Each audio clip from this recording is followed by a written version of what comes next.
Yay. Hello, everyone. Welcome back to World Hoppers. This is a collaborative channel where we donate all of the AdSense revenue and merch sales to charity. And somehow it is June of 2022.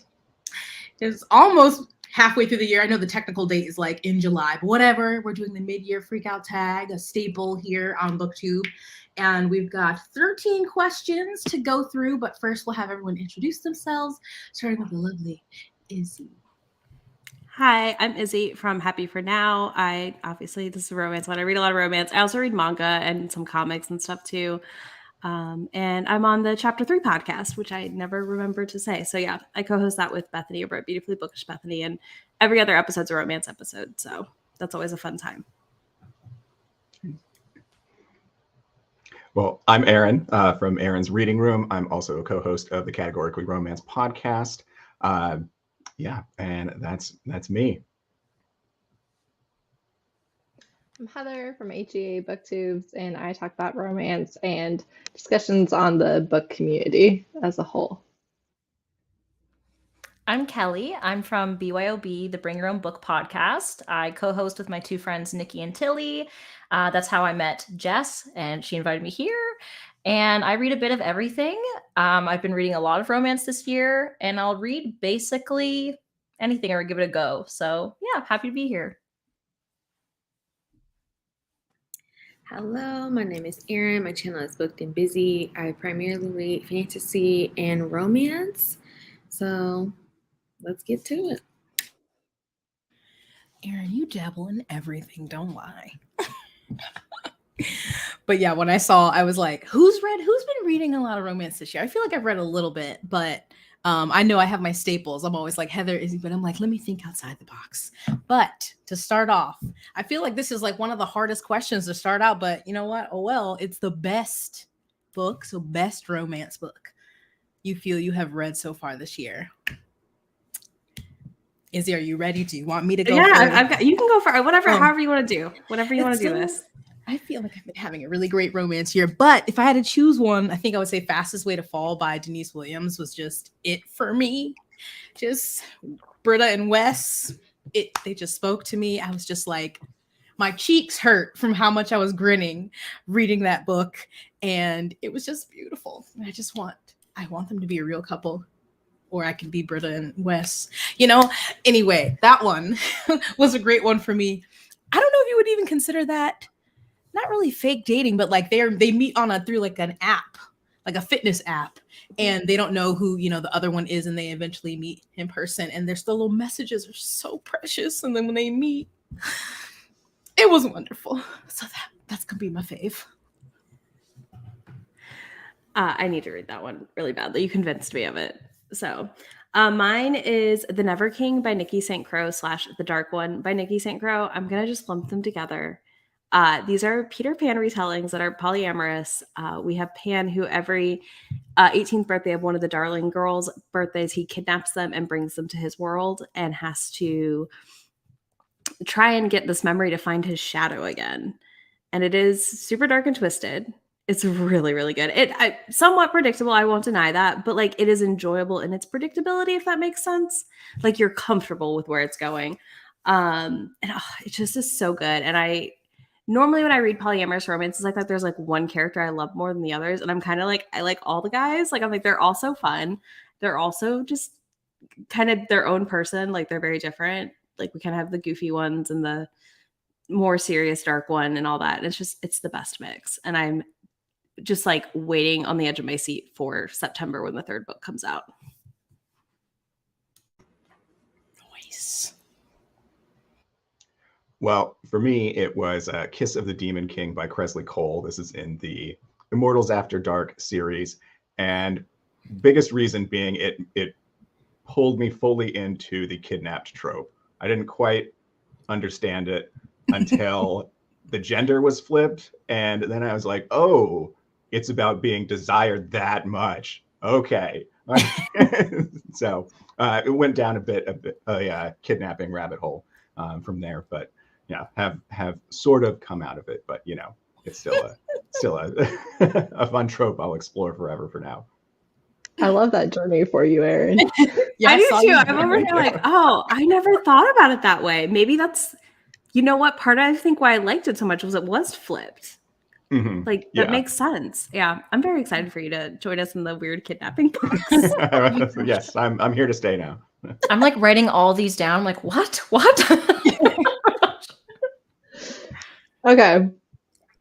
Mine is Hitting the Wall by Kate C. Wells. And when I tell you, if you describe this book to me, I would be like, that sounds terrible. I am not reading that. But I love it so much.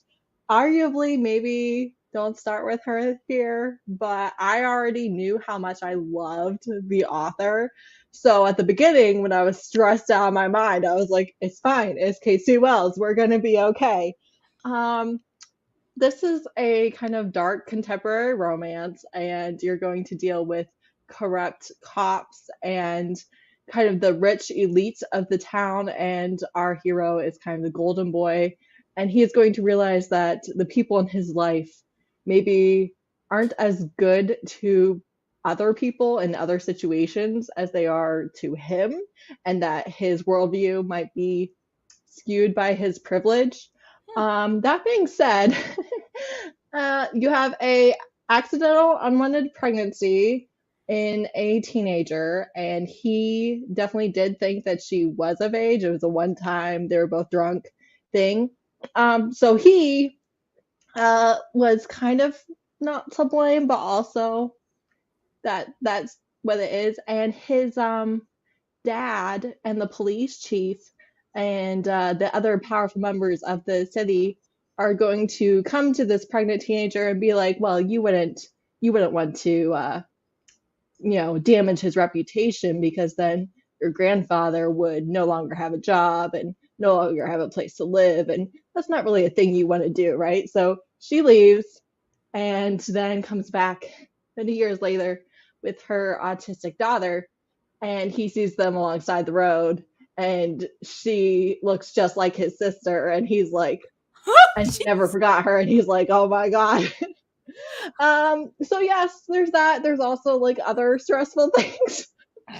So like I said, if you told me about it, I'd be like, that is clearly not for me, but it was for me, so here we are. I'm glad. We just went on a journey. Yeah. That's the That discussion. I didn't even tell you all the wildest parts. Like, here so- is- That's not even the wildest part. Now I'm like, wait, I need to go read this one immediately. Writing this down. That's got everything. Wow. Oh my gosh. Okay. I think my best or favorite romance book I've read so far this year has been Beach Read by Emily Henry. And that might be polarizing for some. But I really loved it. I loved our two protagonists. I love having this complex, very nuanced story with both of them, where they're both dealing with grief and mental health issues, but the banter when they're together is just so witty and so much fun. I always say that Emily Henry is kind of like today's Nora Ephron, because it's just like a good vibe, honestly. Like, if she can make a cult graveyard romantic, then she can do anything. Like, I'm just so ready. It's about our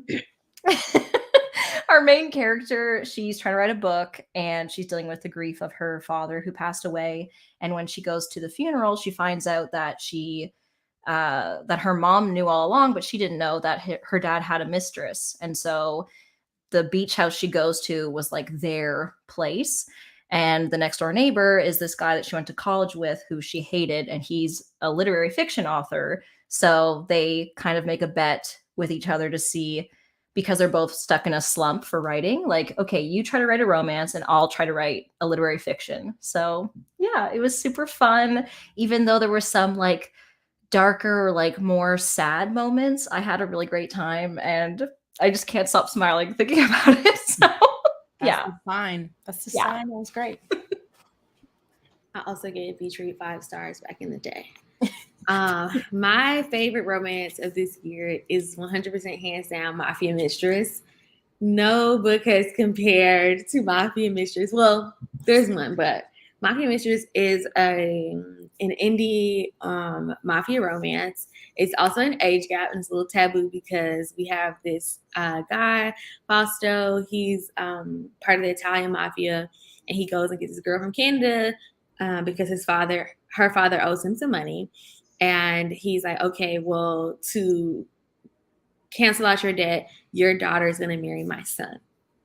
So, but she tries to run away. And then he's like, oh, I know she's going to run away. So he kidnaps her, takes her back to Italy, and her and his son are going to be engaged. Except then he's like, you know what? Sorry, son, I want it for myself. He's like, you're actually going to be my mistress instead of marrying my son. And Well, just the vibes are immaculate, okay?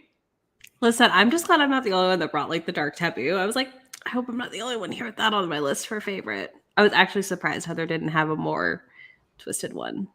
Listen, mine was very messed up, I will have you know. It just was very sweet. we're just at the so. beginning. She's got time. I love that. No, actually, I'm gonna keep you. So change of plans. That's Mafia Mistress. Is this Mila Yes. Finelli? Like the first 2 books in the duology are out, Mafia Mistress and Mafia Darling, and that's the girl and the dad. And then there's a 3rd book coming out in August, and it's her younger sister and someone else.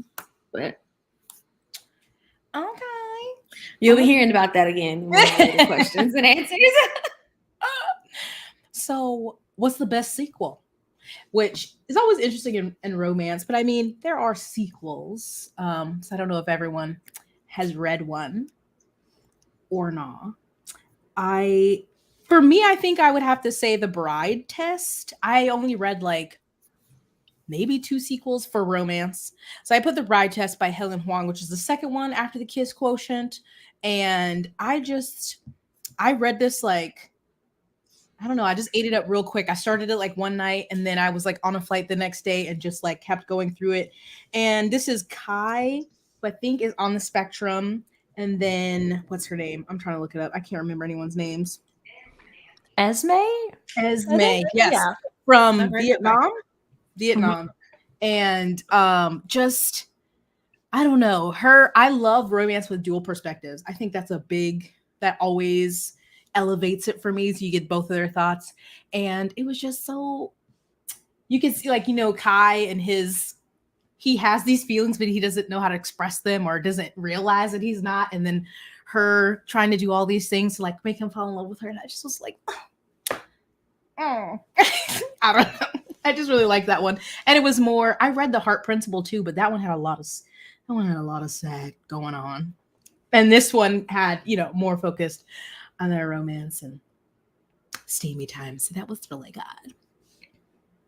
I have 2 sequels that I'm going to list. One is Monroe by Cresley Cole, which I'm not going to give a bunch on because like it's the 18th book in the series. Mm-hmm. And it's the 18th book in Immortals After Dark. And we waited. I didn't wait as long as other people. You meet Monroe in like book 13 or 14, I think. I don't remember. I get the numbers all messed up. That's not my strong suit. I can tell you all the plots. I just can never remember. But yeah, we waited forever with this one. Like we met him and then it took books and books and books. And this one really kept being delayed. So that finally came out this year. And like there are parts of it I didn't love, but I loved watching Monroe fall in love with Kearney, who is our main character in this one, and just getting to go back to the world again and be like, oh my gosh, we have a new one. But the other one is Deceived by the Gargoyles by Lillian Lark. This is another polyamorous romance with 3 gargoyles and a lady who works like as an archivist kind of thing, where she like can touch spell books. She's a witch, and feel their magic and like things from the magic. And the 3 gargoyles kind of like end up taking up the helm of like different archetypes of romance heroes. So she kind of gets the best of both worlds, like of all the worlds. Do you know what I mean? Like she's kind of got the soft one and the one that's grumpy and the one that's like kind of a bit of a mess, maybe. Do you have a polyamorous rec video? Because I'm feeling like you're holding. I need a new one because I have been on I'm on a monster binge marathon. It's bad. It's fine. No, it's good. Lean into it and then make that video. Thank you. I will. You're welcome. But yeah, this was just one of the ones that surprised me for a sequel because I really, really liked the first one, Stalked by the Kraken. And I was like, there's no way there's no way. And I was like, Like oh, a- this is even better. This is I even do. better. So that's my sequel, my 2 sequels. Well, I'll try and follow that up. I haven't read that many sequels this year, romance sequels, but Best Laid Wedding Plans by Karen Booth. Sorry, it's a. Anyway, it's the second in the Moonlight Ridge trilogy, so it's all taking place at this resort that the father of 3 adopted sons are having to come back and help run the resort because their father had a health episode, and there's a lot of drama between the brothers. And so throughout the books, you get this whole story of all of them, and plus the drama with their romances. I liked this one because even though it's a Harlequin Desire, which usually plays up the drama and things like that, it was actually super sweet. Like, it was just so adorable throughout, and I just felt, I was just like, going, oh, like all throughout. Sometimes the drama in a romance, though, so sometimes I love that, where I'm like, oh, what mess. Yeah. But I like the mess. Okay, mine is There Is No Devil, which is Sinner's Duet number 2 by Sophie Lark. This is the first duet I've read in a while, like a long time, where the second book lived up to the first book for me, and I really liked how it ended, and it didn't feel like a letdown or a disappointment. This is a dark new adult romance where you have a serial killer who has a rivalry with another serial killer, and they are both very popular and rich, successful artists in San Francisco. And the rival serial killer thinks that he sees the love interest notice this girl. And so he kidnaps her, leaves her in the woods as a present for our hero. And our hero's like, haha, not going to take the bait, and leaves her there to die. And then can't get her out of his head and checks her house, and she waltzes out alive and well, and now she really does have his interest. So he's kind of waffling between being obsessed with her and helping her art career and deciding whether to kill her or not. So it's definitely on the dark side. The serial killer who is the villain definitely mutilates women, so you're going to have scenes of that, so be aware of that as a content warning. Also, child abuse is another content warning, but if you like dark obsessive heroes, I really liked how this one played out. Sophie Lark, I had to look up because I'm like, I feel like the name sounds familiar, and I had just come across her TikTok. I don't know, talking about something, but I hadn't heard of her before. She's like very, She's very everywhere popular right now. Yeah, I'm surprised you've not heard of her because I feel like I don't ever not see her. Only like literally a couple days ago, and I'm like, and maybe I've heard of the name or something, I don't know, but I haven't read any of her books. And then I saw her TikTok because I think somebody said something about diverse characters or something, and she was like correcting, I don't know, making it whatever. But that is very interesting. She writes mafia and dark romance. Do I kill you or do I love you? Those are some strong questions. Do I kill you or do I have sex with you? I'm maybe one after the other. Listen, it just sounds like marriage to me. Like, honestly, Right, yeah, I that's- mean, I've had those thoughts. No comment. No. Oh my gosh. Yeah, so I haven't read many sequels either this year. So I chose Hook, Line, and Sinker by Tessa Bailey because I did read the first one and I enjoyed it, but I think I enjoyed the second one better because I liked, oh my gosh, what is her name now? The sister, the main girl. Hannah. Yes, Hannah. thank you. I liked her, apparently. I liked her better than Piper from the first book. So I really enjoyed that one. And then I guess I also really loved The War of Two Queens by Jennifer L. Armentrout. Again, I know this book was kind of like hit or miss for some people. I loved it. There were some things that I was like, I don't know. But that's the fourth book in the Blood and Ash series, and I devoured it, loved it. There's 4? Yes. And then there's 2 God. companion books. The second one's not out yet. And there's going to be 2 more in the main one. I'm here for it. I'm excited. I have the special editions. My wallet is empty. I am loving it for you. But yeah, so I can't really say much about The War of Two Queens without spoiling the whole series, but there's a lot that goes on in that series. So Those books are thick, so they are, but I loved it. So yeah. My favorite sequel actually is one that follows the same couple because it's like a trilogy, and that is Prince Charming by Kay Webster. This is another dark romance. It's like a Cinderella inspired retelling, and it's also an age gap. So I love age gap. Age gap is my bread and butter. We follow this girl who like needs money for college because her father cleared out her like $500,000 college fund, freaking out on his new wife because they had money to begin with.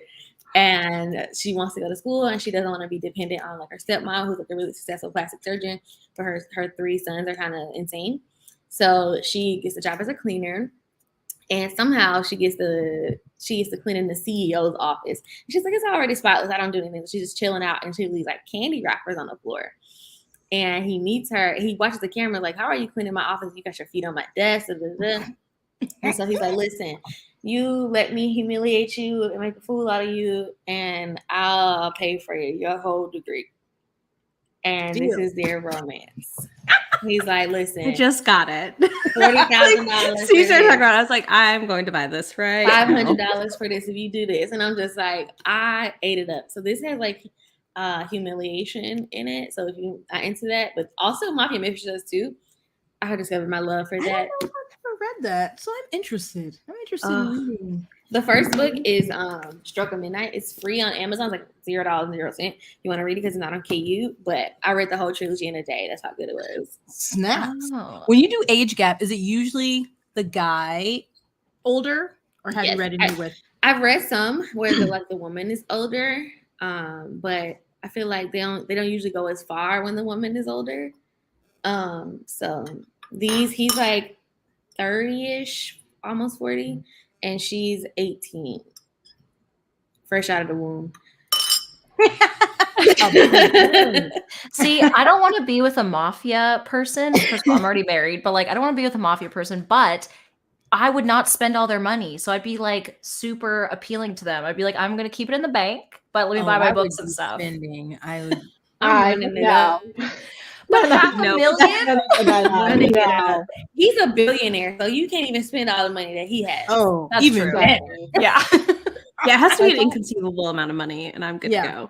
It's always main characters where it's literally like the money means nothing to the love interest. They have so much, like it doesn't matter. You can't pay for an Uber, and you're like, no, I'm an independent woman. Yeah. I'm just I'll like, just starve tonight. Take Take the money. the hamburger, take the ride, spend the money. It doesn't matter. I hate that. Like, I'll just starve tonight. It's fine, ma'am. Especially because like it's not a trope when the love interest is not rich. Like if they're just a regular Joe, they're like, oh yeah, you can take me out to dinner. But if money is no object, they're like, no. All no, of no, a no. sudden, Can't buy And they're me. never stingy. Nobody's gonna read about a billionaire who's taking you to McDonald's. No, that's not a romance, it's a thriller then. You're like, why is he taking me here? I don't know. Red flags. Yes. Yes, it is. Ugh. Oh my goodness. So, new releases, any that have come out that you haven't gotten to, which I mean, the list can be long for me because I'm always behind, but I want to read The Wedding Crasher, I think by Mia Sosa, because I read The Worst Best Man and really loved that one. And I think that came out maybe in April. And then also, I think this just came out maybe in May with Something Wild about Christina Lauren, which I know a lot of people have feelings about Christina Lauren's newer stuff. And the last 2 releases at least have really worked for me. So I am fingers crossed that I like this one as well. But we shall see. The only downside is, they be fading to black, but it's fine. It's fine. If I love the characters, it's fine. I can deal with it. The thing is, old school Christina Lauren, they didn't use to fade to black. Yeah. That's what I had never read any of those older ones. And so now I'm like, I don't know if I want to go back and read them because what if then I really don't like the newer You ones? have to read Roomies and you have to read Josh and Hazel's Guide to Fake Dating. Like, it's Friends to Lovers excellence. Okay, wait. I have read Josh and Hazel, but I have not read Roomies or like Love Another World, any of those. Because I started with the Unhoneymooners. And I know a lot of people like that one, but then a lot of people, I think that was kind of one of their start towards Fade to Black. But I mean, it was still fun. But maybe I'll go back. I'll read Rumi's. Also, the one that they have with the two boys is really, really good. Like that one is really heartwarming. Is it a young adult or autobiography? Yes, autobiography. That one is so precious. Okay. Yeah, I know. I'm just like, I don't know. I really like the last two, but we'll see. Just go all the way back and read the OG Twilight fan fiction publishings.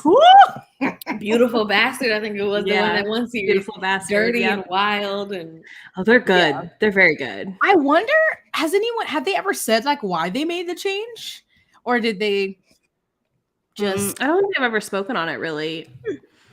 A lot of authors around when they made that transition also transitioned to more Fade to Black books, which is interesting. Maybe they were burnt out on writing like super smut. It makes no sense in my brain, but bag. Were they, because they weren't indie, right? They've always, or most of their stuff was traditional? They've always been traditional. So yeah, since they got picked up from their fan fiction. I would see it more if maybe they were indie and then, once you go traditional, usually the steam lowers. But yeah.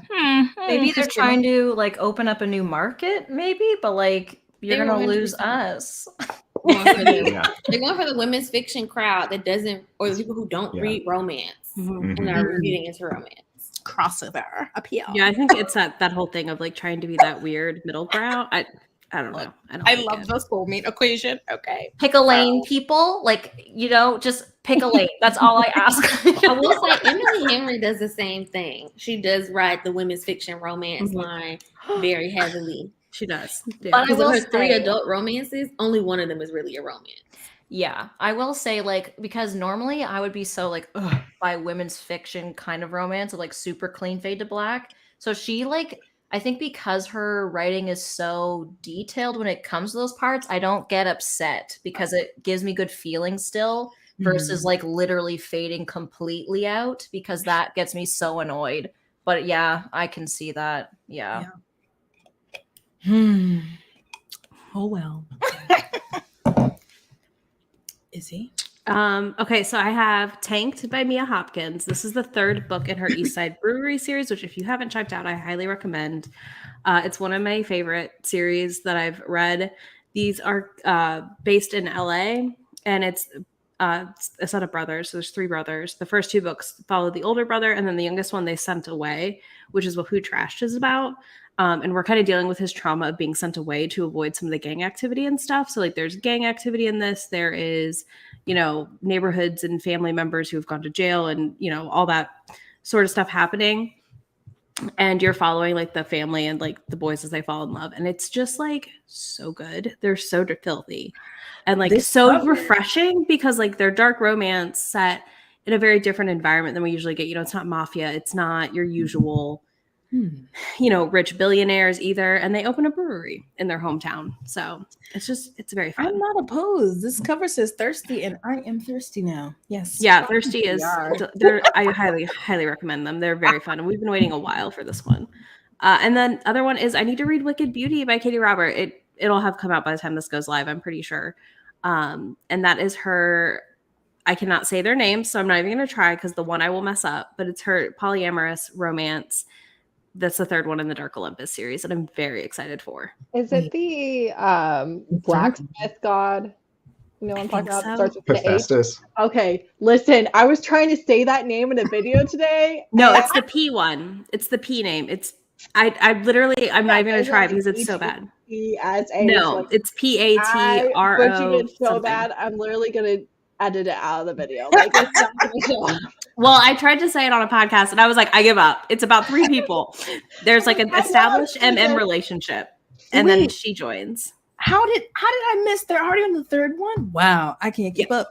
She's been doing 2 a year in this series. It's no wild. fanfare. Oh. Like the first one came out, the second book got minimal fanfare, and then the 3rd book has absolutely no fanfare. And the second one was good. It's a delightful plus size romance. That's weird.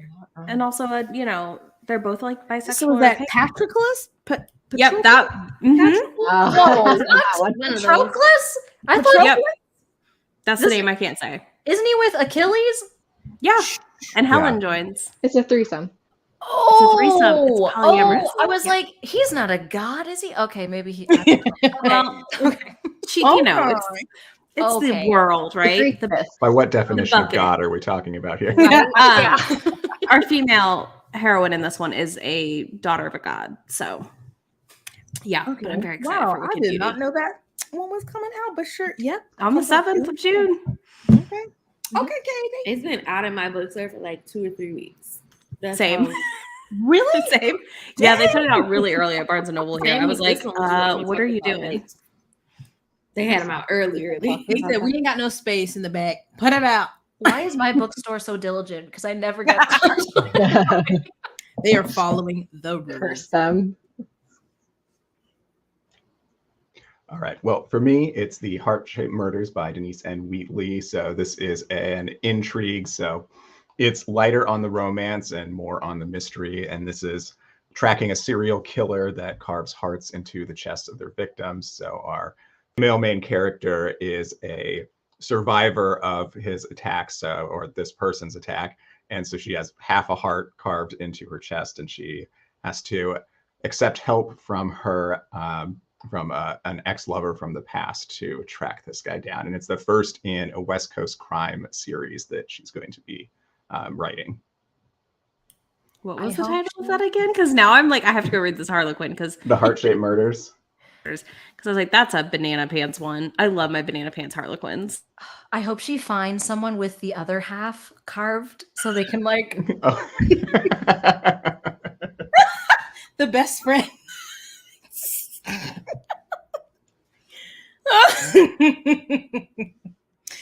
Oh man. Okay. Mine is Mr. Librarian by B Love. This was on my anticipated releases for February. It's like 130 pages and I haven't read it yet. So this is Black Love, and you have a librarian. He finds a woman crying in his library, and I think he's not like a typical librarian. I'm pretty sure he might be like a mob librarian or something like that. And then their past is going to come back, and I'm pretty sure he's going to kill some people for her, which is my jam. So I like this author a lot. And I know Ashley from Bookish Realm did read it and did love it. And I keep planning on picking it up and have not. Libraries and murder. Okay. Mr. Librarian. I need to read something by B Love. I haven't. You should read Fans Only by B Love. Fans only. Okay. Are they is she on Kindle Unlimited or no? Yes. Most of her books are on Kindle Unlimited. Okay. Not all, but most of them are. Both of these are. Fans Only is friends who decide to make money on the non-copyrighted Fans Only name. And he treats her like a queen. He like pays for everything. I'm like, yes, you. I like you. I approve. Yes, amen. One of the ones I'm looking forward to reading, I just bought it, I think, a couple weeks ago, but it's A Lady for a Duke by Alexis Hall. I've been hearing a lot of buzz about this book, and I actually haven't read anything by Alexis Hall. I just bought, is it Boyfriend Material? Yes, I just bought that. I'm excited to read that. But A Lady for a Duke is, I don't know how many books are featuring a trans protagonist, but it's about a trans woman who falls in love with a best friend. And I think it's really about like them rediscovering each other and getting to know each other again. And I'm really excited about it because like I'm just sort of tiptoeing into historical romance right now. And this sounds really exciting and new and fresh. So I can't wait. Yeah. I want to read that one too. I loved Boyfriend Material, and I haven't read that many historicals, so I'm gonna have to get that one. Romance is the one genre where I'm like on top of my releases. Like the release I haven't read yet is literally a June release. So, Shoot. A Game of Retribution. This is the second book in the Hades saga by Scarlett Sinclair. This is a modern reimagining of Hades and Persephone, and I use reimagine quite loosely. And there's one series from her POV, and there's one series from his POV, and this is the most recent one from his POV. First one is A Game of Fate. So yeah, I am on top of the romance releases, but that's it. That's the only genre. Houseway. Today I had about my monthly, it usually happens monthly breakdown of how do people do all of this? Like, I'm trying to read, but I need to film content, but I need to fold laundry.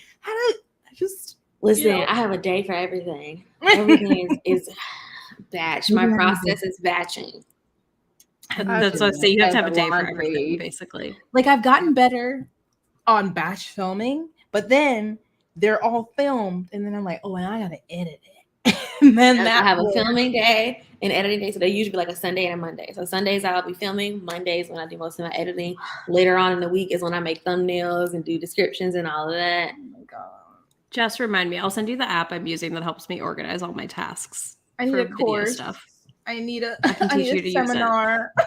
My project To-do manager side can help you. It's fine. Yes, because I'm just Do like, it in Asana together, make magic. I use ClickUp, basically. So basically Asana, slightly different. Just because I am it works. struggling. So, yes. Ooh. All right. Oh, that was everybody. So sorry. So we had a release that haven't come out, or has come out. So a release for the second half of the year. I, unlike Aaron, am not up on romance releases. I feel like I usually see them after they come out. But one that I am excited about, and I think it comes out towards the end of this month, is Fake It Till You Bake It, I'm pretty sure. Is a name by Jamie Wesley. And I always like, once you put baking in a romance, I'm gonna give it a try. But I'm pretty sure it's it's like a football player. Current football player. Reality something. I didn't look much into it. It said fake it till you bake it, and the cover was pretty black people. And I said, okay. He owns a bakery with 2 other NFL players, and she is America's most despised person right now because she turned out a proposal on TV. Oh, did you already read it? No, it was in one of my anticipated lists. Okay. So I remember it, and I'm like, this is what it's about. I have an arc. I need to read it. Like, Same. Doesn't Angie Peltier have a Yes. equal to coming out? Just I have it. Okay.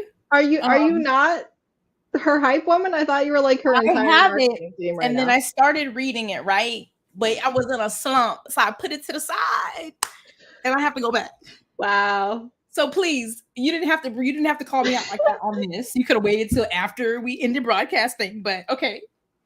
I'm so sorry. You better edit that out. Okay. Just take Heather calling you out. You don't add it. No, but let me mark this time because we might need to. Oh my but God. Don't Go Baking My Heart. But that one I think is already. No, it comes out at the end of June. So yes, that one too. Bam. There you go, Heather. Thank you for reminding me.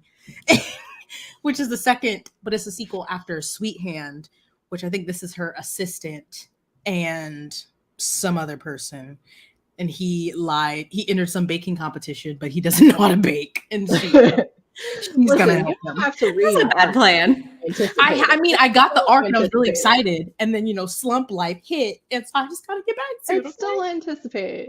Listen, you got to read the Omegaverse. Omegaverse is a slump buster. I've never met a slump that Omegaverse couldn't solve. Monsters Oh my also, God. I feel like, do I the trick love for this. slumps.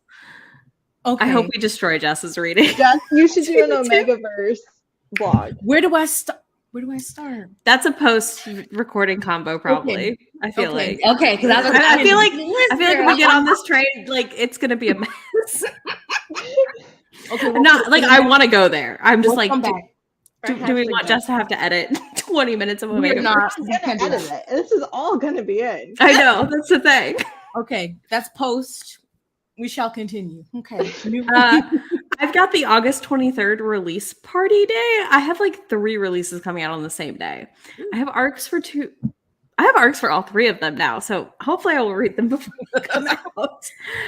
We have Ruby Fever by Lona Andrews, which is the 3rd book in the second set of books for her Hidden Legacy series, and we have been waiting 2 years for this. 3? It got pushed like twice, and I didn't read the second book in this set of the trilogy because I was like, I don't trust you with this date. So I'm very excited. And then we have To Catch a Raven by Beverly Jenkins. I know nothing. I don't care. It's Beverly Jenkins. I'm going to read it. She's just like one of my default historical authors. And last but not least is Heartbreaker by Sarah McLean, which is the second book after Bombshell. And I'm very excited for this as well. Again, going in with minimal knowledge because it's just, I always like Sarah McLean's books. So, you know, it'll be a good time. Historical romance. Yes, it is historical romance. And yeah, pretty much the only two historical romance authors I read regularly right there in one day. Ooh, I like this Beverly Jenkins cover. Ooh, we got man boobies. It's a good one. There's a better one that they like had up and then changed it, and I was really sad because it was like even like sexier looking. How dare. I know. Well, mine is His Desert Bride by Demand. You can see that. Sorry, a little too bright. This is by Leela Mae White. So they are a debut author. So I became acquainted with them through social media last year. And so I've been anticipating this release and been following the progress as it goes through the publication process. So that comes out in August, and I'm super excited to get to that one. That's fun. That's always fun finding new authors on social media. Sometimes, you know, if they're not acting a fool. Mine is Inextricably Tied, which is a second book in a duet. The first one is a prequel by Vita Weiss. This is monster romantic suspense. The first novella is Skin, which I reread today. So as this is coming out. So you have Harbinger, who is a banshee, and she can connect with things by touching them. So if she touches a person, she gets all of their emotions for like forever.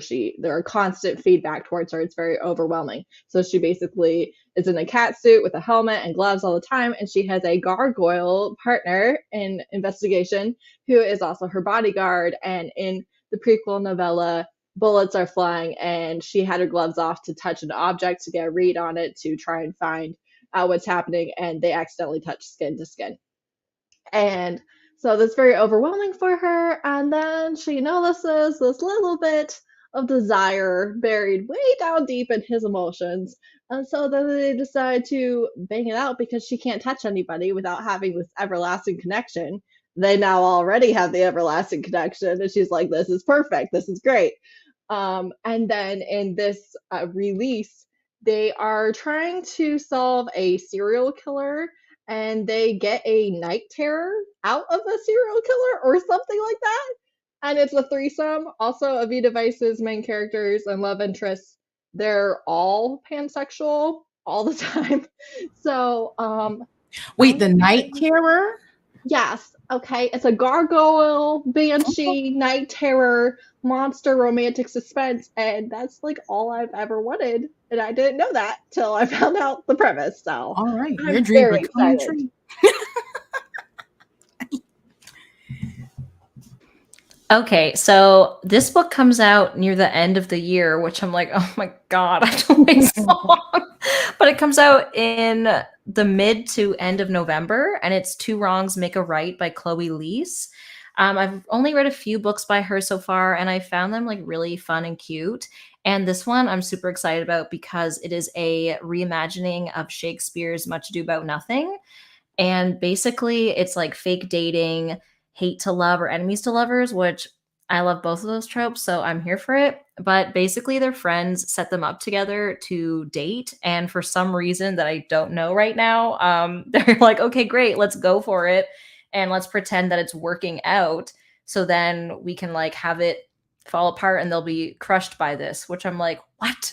What? But then, of course, they're going to fall in love. And I'm excited to see how and why. So. That is so rude. You want them to be crushed? Right? Like, haha, we'll pretend like we're in love. Jokes on them. So That's part about fake dating, though, and it's like, jokes on you. Yeah. Love it. Who could have seen that coming? Most of my anticipated romances for this year have already come out, but one that I'm looking forward to comes out on Monday, and that's My Killer Vacation by Tessa Bailey. It's like a rom-com murder mystery. Because this girl and her brother go to this like on vacation. There's a dead body in there. the bounty hunter comes. He's all gruff and brash or whatever. And it's like their romance because now somebody's after her. And then also in August, I think on August 9th, I want to say, Mafia Madman, which is the third book in that series, The Kings of Italy, comes out. So super ready for both of those. I didn't realize My Killer Vacation came out so soon. I have seen it all over Twitter because the That cover. drama. But I didn't look at the premise, but it sounds interesting. I'm hoping it's more window shopping because like she's independently publishing, and less hook, line, and sinker because I DNF'd that one. So hopefully it butters my biscuit and not burn your biscuit. Fingers crossed. I return my biscuit to the store. Speaking of returning things to the store, what's been the biggest disappointment this year? Feel free. You don't have to limit it to one. This is a safe space. This is a safe space. For me, one would be Dating Dr. Dill by Nisha Sharma, because it started out so good for me, and then as it went, I was like, I don't know. I started getting annoyed with the love interest. I just was like, y'all are sickening. I don't care about y'all together. I just want to hear from the aunties. And that's all I want from this book. But she is like, the setup in that one is also, I guess it's kind of fake dating because she's 30 in an Indian family and not married. So, end of the world. Oh my God, what is wrong with her? And then I think he's either that age or maybe a little older. He's a surgeon, also not married. Of course, parents are both, why aren't you married? But there's a whole thing with like her dad's moving to Florida to retire, is going to sell the house. She really wants the house because it was her mom who passed away, put a lot of work into the house. But he's like, well, I need that money to buy a retirement home. You can't afford to buy this house. And so they had money put aside for her wedding, but he won't give it to her unless she's getting married. So they enter into like a fake dating thing. But they also don't, because she's like set on believing in real love. So like she doesn't want to fake date somebody. I don't know. The aunties really were the star of that romance, and that's not the folk. Should not be the highlight of the romance. Be the aunties on the side, but they were hilarious. So that made me sad. I liked that book, but I can totally see why it wouldn't work. Also, I agree though. I think the side characters were the best part sometimes. So yeah, it's not always the best. I was like, yeah, y'all just don't. Maybe y'all just don't need to be together because y'all get on my nerves. But that was one of my bigger romance disappointments. Oh, also a Low Country Bride by somebody, I can't remember, and it was, I don't love the cover, it's fine, but then there's another book by this author, and I don't know what this publisher is doing because the cover is giving clip art. It is bad. It's like a real picture of Charleston in the background, and then it looks like someone drew in paint the person and like put it over. It's terrible. But I don't know if I don't think it's technically categorized as like a Christian or inspirational romance, a Low Country Bride, but it was giving me those vibes because they both lost somebody and they were talking about church and stuff, and it just was so bland. And like, I'm fine with fade to black or nothing, but there was no fading because there was nothing to fade from. Like, no, it wasn't working for me. So, I wanted to support the lady, but I'm good. I'm done. Yeah, I wanted to read that one because being in South Carolina, but then I was like, everyone I know didn't love it, and I was like, okay, we'll just not. I think my ring light is gonna make it. But do you see this? It's like, this is like a real picture. That's really bad. And then it's like really this. bad. And I think this is from like Avon. It's not even in the by Avon. I'm like, what are y'all doing? What? Why would y'all give her this cover? They wanted to spend. They wanted to charge you $10.99 to pre-order it too. To cover that clip art fee, Like, look, I know Microsoft Office is not cheap these days, but come on. Yeah, that ain't good. That's really bad. That's really bad. Yeah. Mm-hmm. That makes me sad for her. Crime. Yeah. That's disappointing. Mine's gonna upset people that love this series, I feel like. It is the 11th book in the Psy Changeling series. Oh, I've been reading through it this year, and now, and listen, the series has some really, really good books. And I'm a big Immortals After Dark fan, and I understand that series is not for everyone. And this series is very heavy, like world building and other things. And I'm rereading it, or reading through it, because my favorite book is the 12th book. And I read that before reading any of it, much to many people's like upset. But it's fine. I was like, I'm going to live my life here and read my morality chain book and thrive. Like, you'll be okay. You'll survive. But I've been reading through it, and I got to Tangle of Need, and it was like all this build up to a war. And you have the one couple that's the focus of the book, whose names I don't even remember. And then you kept getting like not flashes, but like, chapters where you were with the other couples from the previous books. And every time we weren't with a couple from a previous book, I was like, are we done yet? Are we done yet? Like, can we just get to the next chapter? Which is terrible. And like, it's Nalani Singh. So like, it's well written. Like, by no means is it badly written. It was like, you're going to give me the 11th book in the series. It's like one of the longest ones. And it's this whole build up to like some stuff going down with the Psy world. And I'm like, can I just skip to the end? Can I just skip to the end? And I just read it like a week and a half ago. And I was just like, it made me sad. It just made me sad. And the books I've not liked in that series have all made me sad, because I'm like, I want to like you more. how many is that series done, or is she still writing? So the set Psy Changeling series is 15 books. And then the other series is Psy Changeling Trinity, and there's 4 books out, I think. So I'm almost caught up. Like, I'll be there next month, but I'm just like like, I finished book 11 and I was like, I don't even want to read my favorite book, which is the next book. I was like, I don't even want to read that right now. I'm too annoyed. Ooh, how rude. For me, the first one I had was How to Love a Duke in 10 Days by Kerrigan Byrne. So this one was for a book club I'm in, but I was kind of feeling a historical mood coming on, so I was excited to get to this one, and it just didn't deliver. I mean, it was fine, but a little over long, and I don't know. I don't remember much about it at this point, too, and it's only been, a month or so since I read it. So, yeah. So maybe just more of wrong book, wrong time. Mm-hmm. And then my second is Dick Fight Island Volume 2. This is by Rebune Ike. It didn't have the magic of the first one. Like, the first one had all of this great humor and fun, and it had a surprising element of like cute sweetness in it. And then Volume 2 was they just went all in on the sweet, and like the fun and funny was gone. And so I think it wasn't what people were expecting.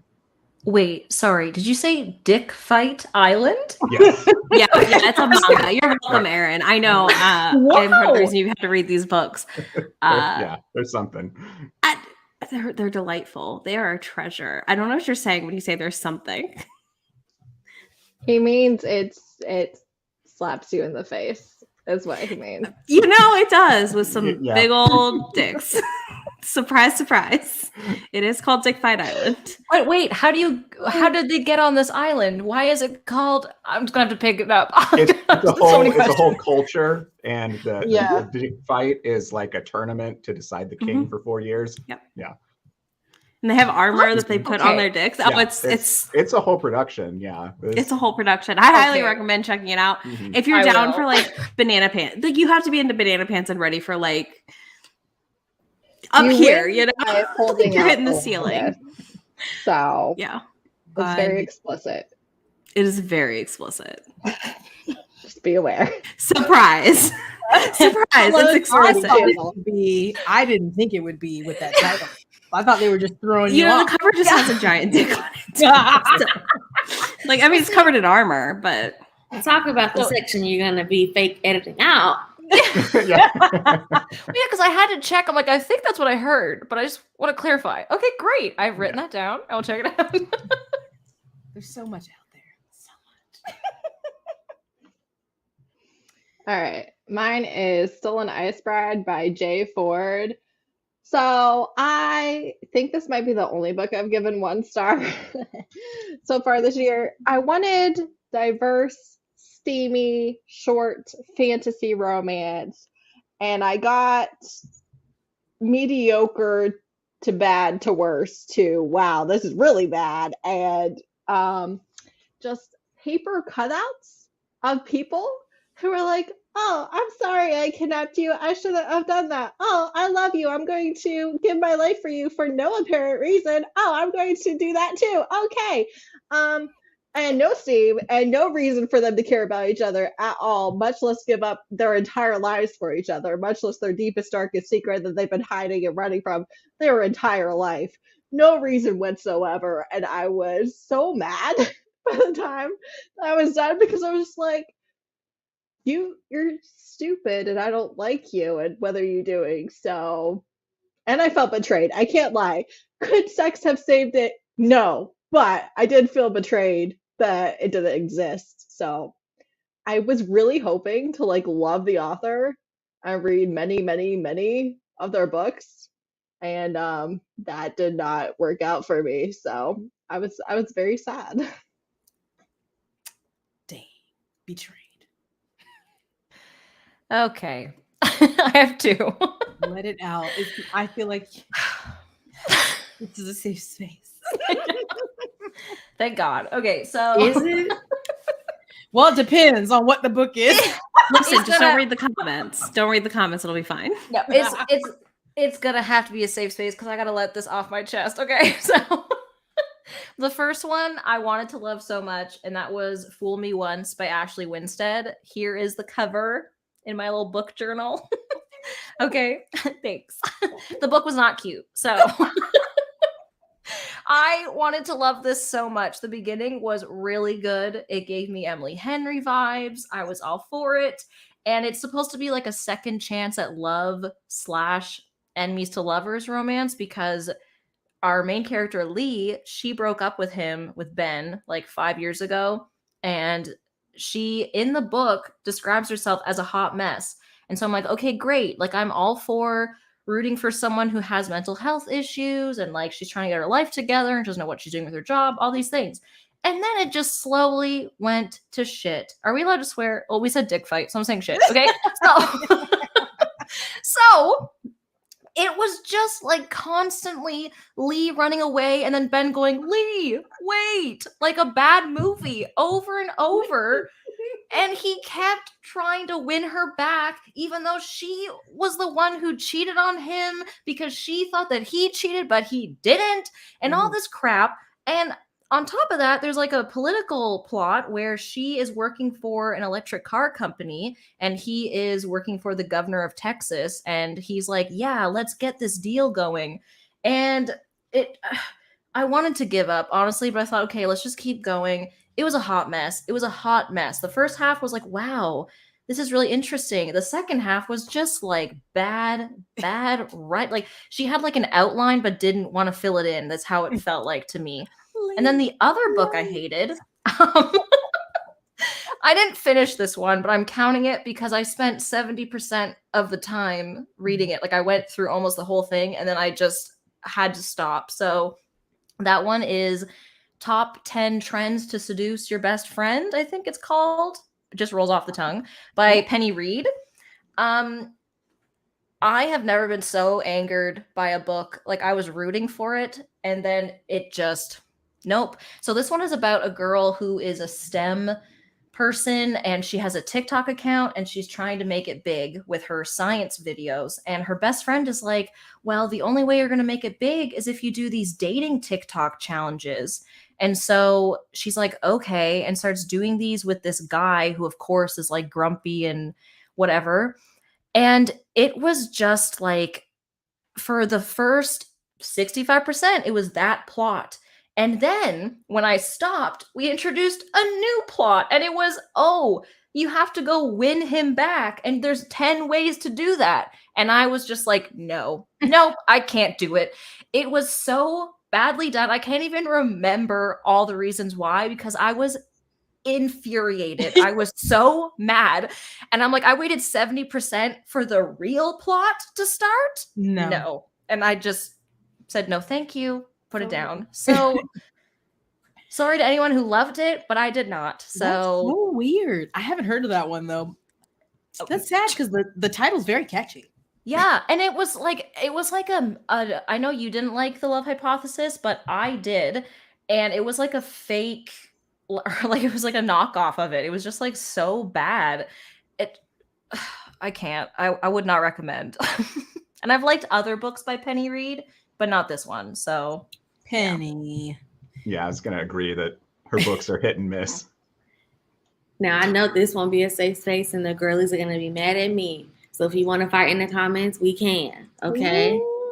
The worst. I'm not even gonna say disappointing because it was disappointing, but the worst romance I have read this year is Book Lovers by Emily Henry. Oh, Book Lovers was so pitiful. That's the only way I can describe it. They were embarrassing.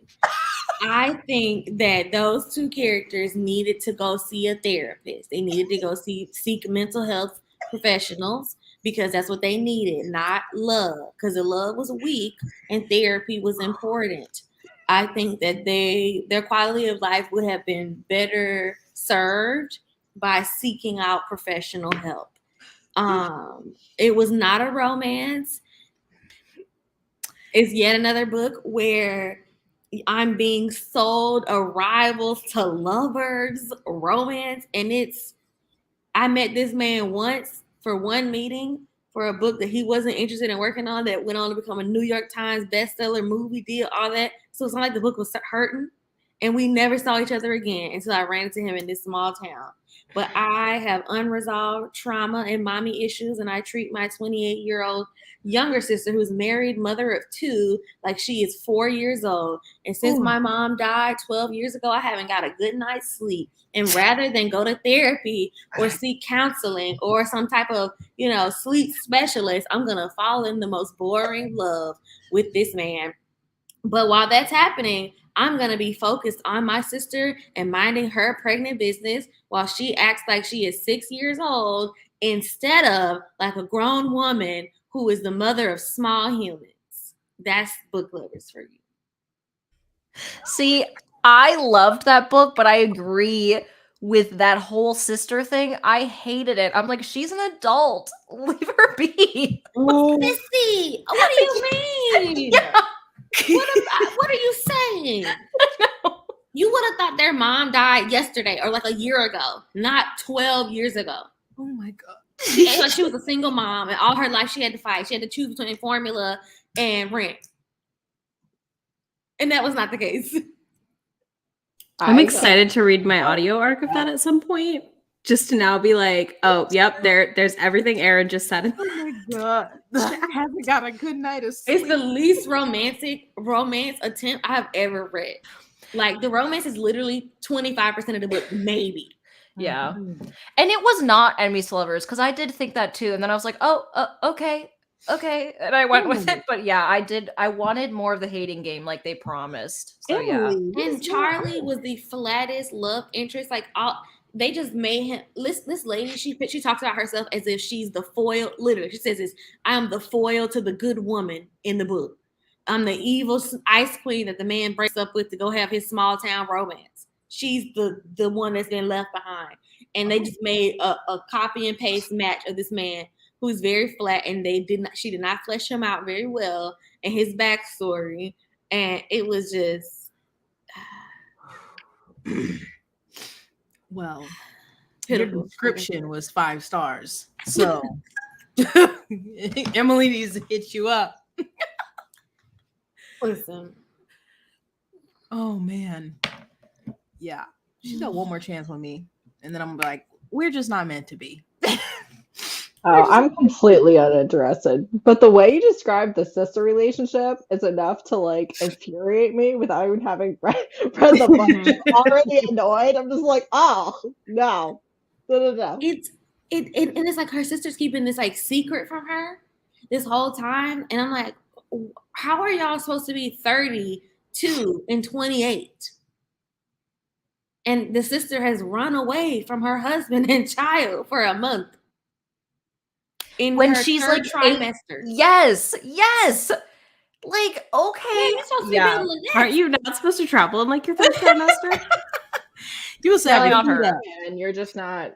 You have to be careful on the airplane. And she's ducking and dodging the husband's calls. The sister's so worried about her. They sleeping on the floor, traversing through the woods, and Oh, And she no. makes the younger sister makes the main girl do all these things because she's like, I want to have fun, which I was like, then do it yourself. Like, my God, it was annoying. yeah, all the things were related to the younger sister's failed career attempts.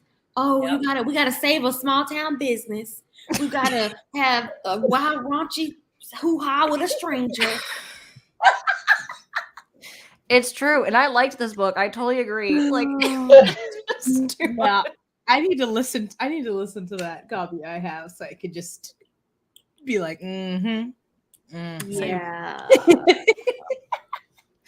Well, that was thank you for blessing me with that. I needed that. On the opposite side, do you have a biggest surprise? One that maybe you weren't expecting to be as wonderful as it was for me, because I had heard about this author that this is Tessa Bailey, that her what is it? Her dirty talk, people either were like, ew, it's like creepy, it's cringy, I don't like it, or they loved it. And so I was like, oh. So I got It Happened One Summer. And while I do some moments, I'm like, maybe we didn't have to use that word. But I ate it up. And obviously, I don't know, if anyone who's watched my video fan casting, I want to be Piper.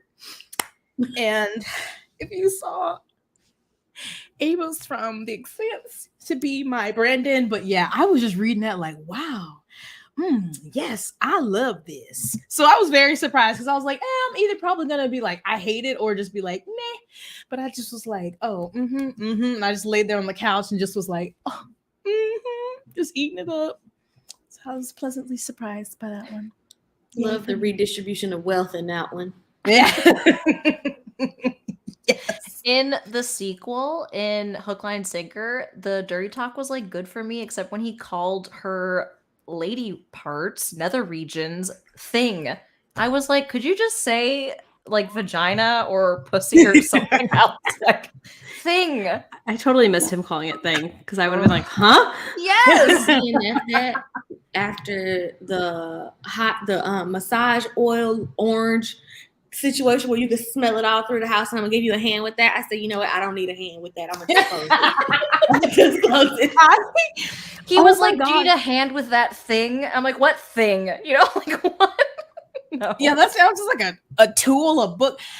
That is, that made me, in dating Dr. Dill, this is sorry, but he named his friend Charlie.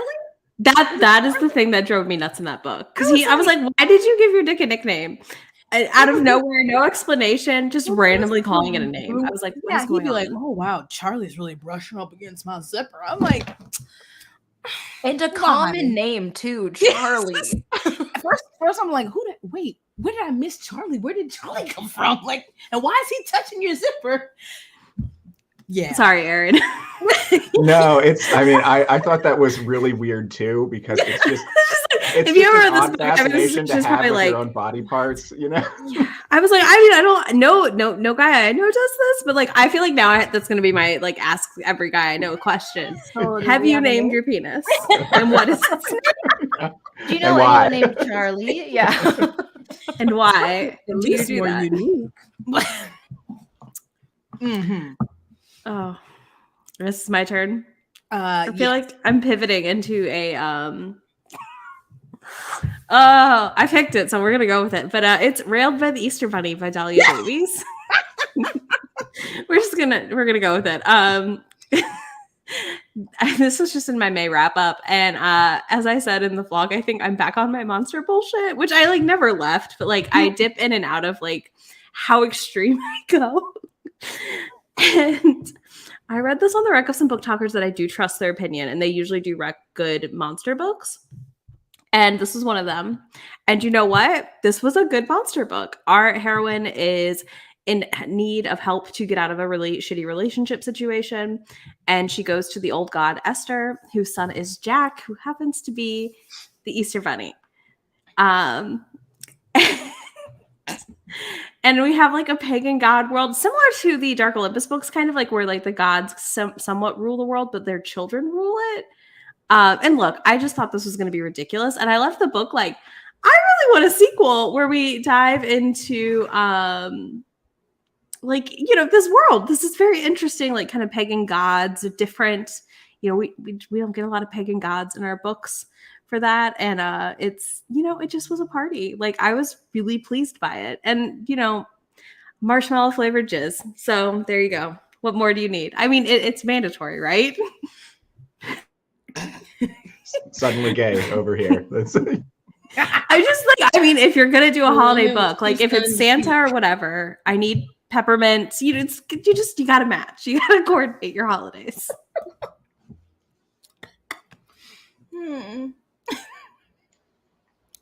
Well, all right. I'll try and You follow have to that follow one that, up, Aaron. guess. I know. I'm really sorry.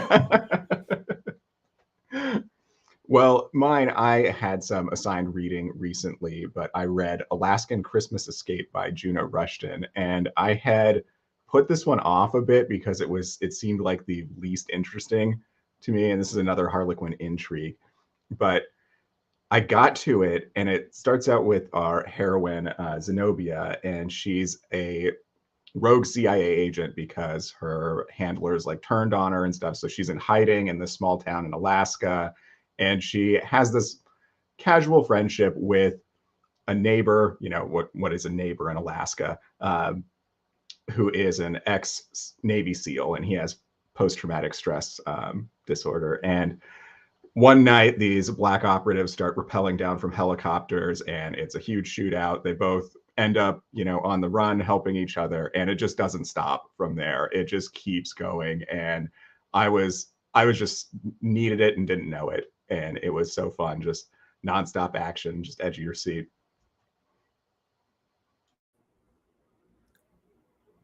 Rogue CIA. I love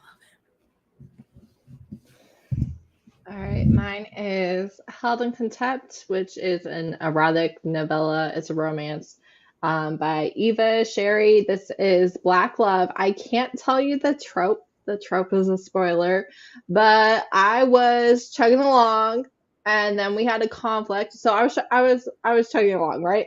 Like, okay, this is a solid 4 stars. We had a conflict. I was like, oh no, 3 stars, immediate drop. Then we found out what the conflict was really about, and I was like, 5 stars. It's 5 stars. Oh my god. This does deal heavily with racism in that the villain is racist. He does say racial slurs on page. He does get what's coming to him. Now, he didn't die, which is what I would have liked. I would have liked some violence. They went through actual legit channels, which made sense because they are actually in the field of law. But so I mean, it did make sense. But I was over here like, could we not just kill him and not get caught? Like, I feel like we could do that, but we didn't. So do be aware of that. But it was very hot. I did not see it coming. I was surprised, and I really, really loved it. Okay, so my biggest surprise so far this year was a book by Lorraine Heath called Beauty Tempts the Beast. This is a historical romance, and like I said before, I don't read a lot of that. So this was the first one that actually worked for me. So that was a pleasant surprise. It's about this. Okay, I will say they lied to me a little bit on the back, so I was a little mad about that, but I was still enjoying it. They said it was going to be kind of like the beast guy is like going to teach her how to seduce a man, and that did not happen at all. They talked about it and it did not happen because every time it went to happen, he just ended up like making out with her, and there we go. And then they just forgot about that trope, I guess. So I was like, okay. But I really liked it because I thought it was refreshing that the man in the book was very feminist, especially like for the time period it's supposed to be set in. And he is the what do you call it, like property manager. He owns a building where his sister runs a brothel, and he's like bringing in the main character main character to teach the women like life skills and help them go to their next career, whether they want to teach kids or whatever, because he's like, I'm fine with you being in a brothel, but I'd rather you be safe. So I was like, okay. But he didn't look down on anyone and she didn't look down on anyone. And I was like, okay, cool. So I thought it was pretty good, honestly. I would read more by her, but yeah. My most surprising romance is Act Your Age Eve Brown because I detested Danny Brown. Like I love Chloe, hated Danny, and so I like put this Wait, off. why? Why? Danny Why was did I my hate Danny? favorite too, but Yeah. Yeah, really I hated Danny as a person. And then I didn't think their romance was believable. I thought that Zaf deserved a lot better than Danny, honestly. And the sister relationship dynamic in that one didn't make sense because how are y'all this close and your sisters don't know any of this information about you? That doesn't really, it didn't track with all that she had previously established about their sister relationship. So didn't like that. And I hated that conflict and how it happened in 2 pages. It was resolved. I'm not a fan of a third act conflict anyway, but that was particularly poorly done. But I put this off until this year. I read it in like February. And Jacob, this is the one time where someone lending a helping hand was a fabulous time. Jacob was a man, okay? That's all I gotta say. If you know, you know. yes. I feel that, no, I didn't detest Danny Brown, but it was I loved Chloe and then I read it. I was like, is it me or is it the book? But yeah, I loved Eve and Jacob. Yes, Lord. Listen, Yes. Danny Brown opened with her getting honey on her tit during a witchy ritual, and I was like, oh, I have missed this writing. I am excited to be here. I know a lot of people that's their favorite, but yeah, that one didn't. I mean, I accept the argument that he deserved better than Danny to an extent because, like, he was very like too good. He was just too good. Mm-hmm. But I need one. I would love an adaptation, but I also want like either somebody to get married or something, or like I want a Gigi romance story because I love her. I just that would be wild. You know, it would be. She's hilarious. I need just like another book.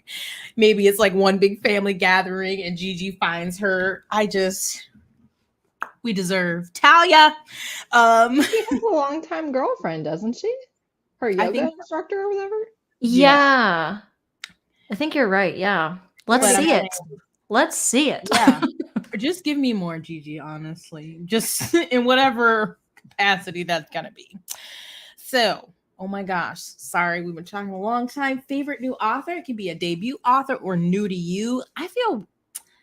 I'm torn with this question because I haven't read much by like the same author this year. But just going off of what I read, well, my favorite was by Denise Williams, but also Alexis Hall, just because of how much I loved Boyfriend Material, would have to be up there. But we'll see how I feel at the end of the year when I read some more by them, if they stay there. But yeah, I don't really have like a definite favorite. I don't know. This is a hard one too because like I bounce around so much. One, definitely Sophie Lark. I've done a further dive into Sophie Lark this year. I've been reading her Brutal Birthright series, and it's been really fun. They're dark mafia romances. They're not that dark though. Or really, like they're higher on the dark scale. Like they're not all the way at the bottom where I'm like, you're gonna be, shocked. I feel like they're pretty like average mafia, like, but they're good. They're fun. They're well written. The other one is a new to me like debut author that I think she's a debut that I read this year, which is Her Villains by Jade Presley. She wrote a fantasy romance situation that is inspired by the Marvel universe, sort of like Avengers type heroes. And this is a girl who is married off to 3 brothers. It's actually 4 of them, but one of them's on the run.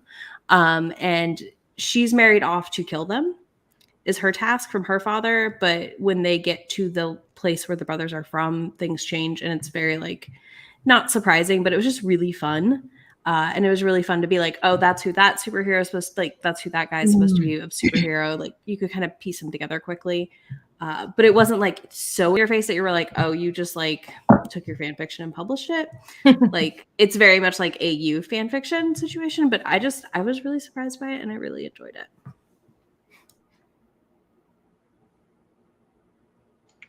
Well, my favorite recent read by a new author was Synethia Williams. She wrote this, she put out this book recently, Summoning Up Love, that it's a small town romance, and the hero in it, he has a day job, but his side gig with his brothers is they do paranormal investigation, and like the whole town loves it. Like they're all into it and everything. And so we've got our heroine, who's a journalist, coming home to lick her wounds after not getting the big promotion, and her grandma has invited these men into her house to swindle her out of money, to talk about her dead husband and everything, her dead grandfather. So it was so fun, and it was super cute, and definitely going to continue on that series.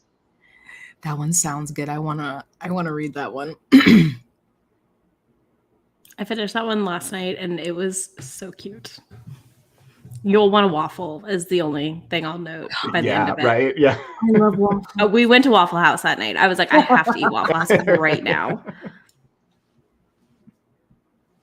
Okay, mine is also Sophie Lark. I've read 4 books by her this year. Really enjoyed all of them. My other one that is new to me that I've read multiple books from this year is Drea Anderson. She writes Black Paranormal. I think she might write all shifters. The ones that I've read are shifters, but like this one is a bear shifter and a witch.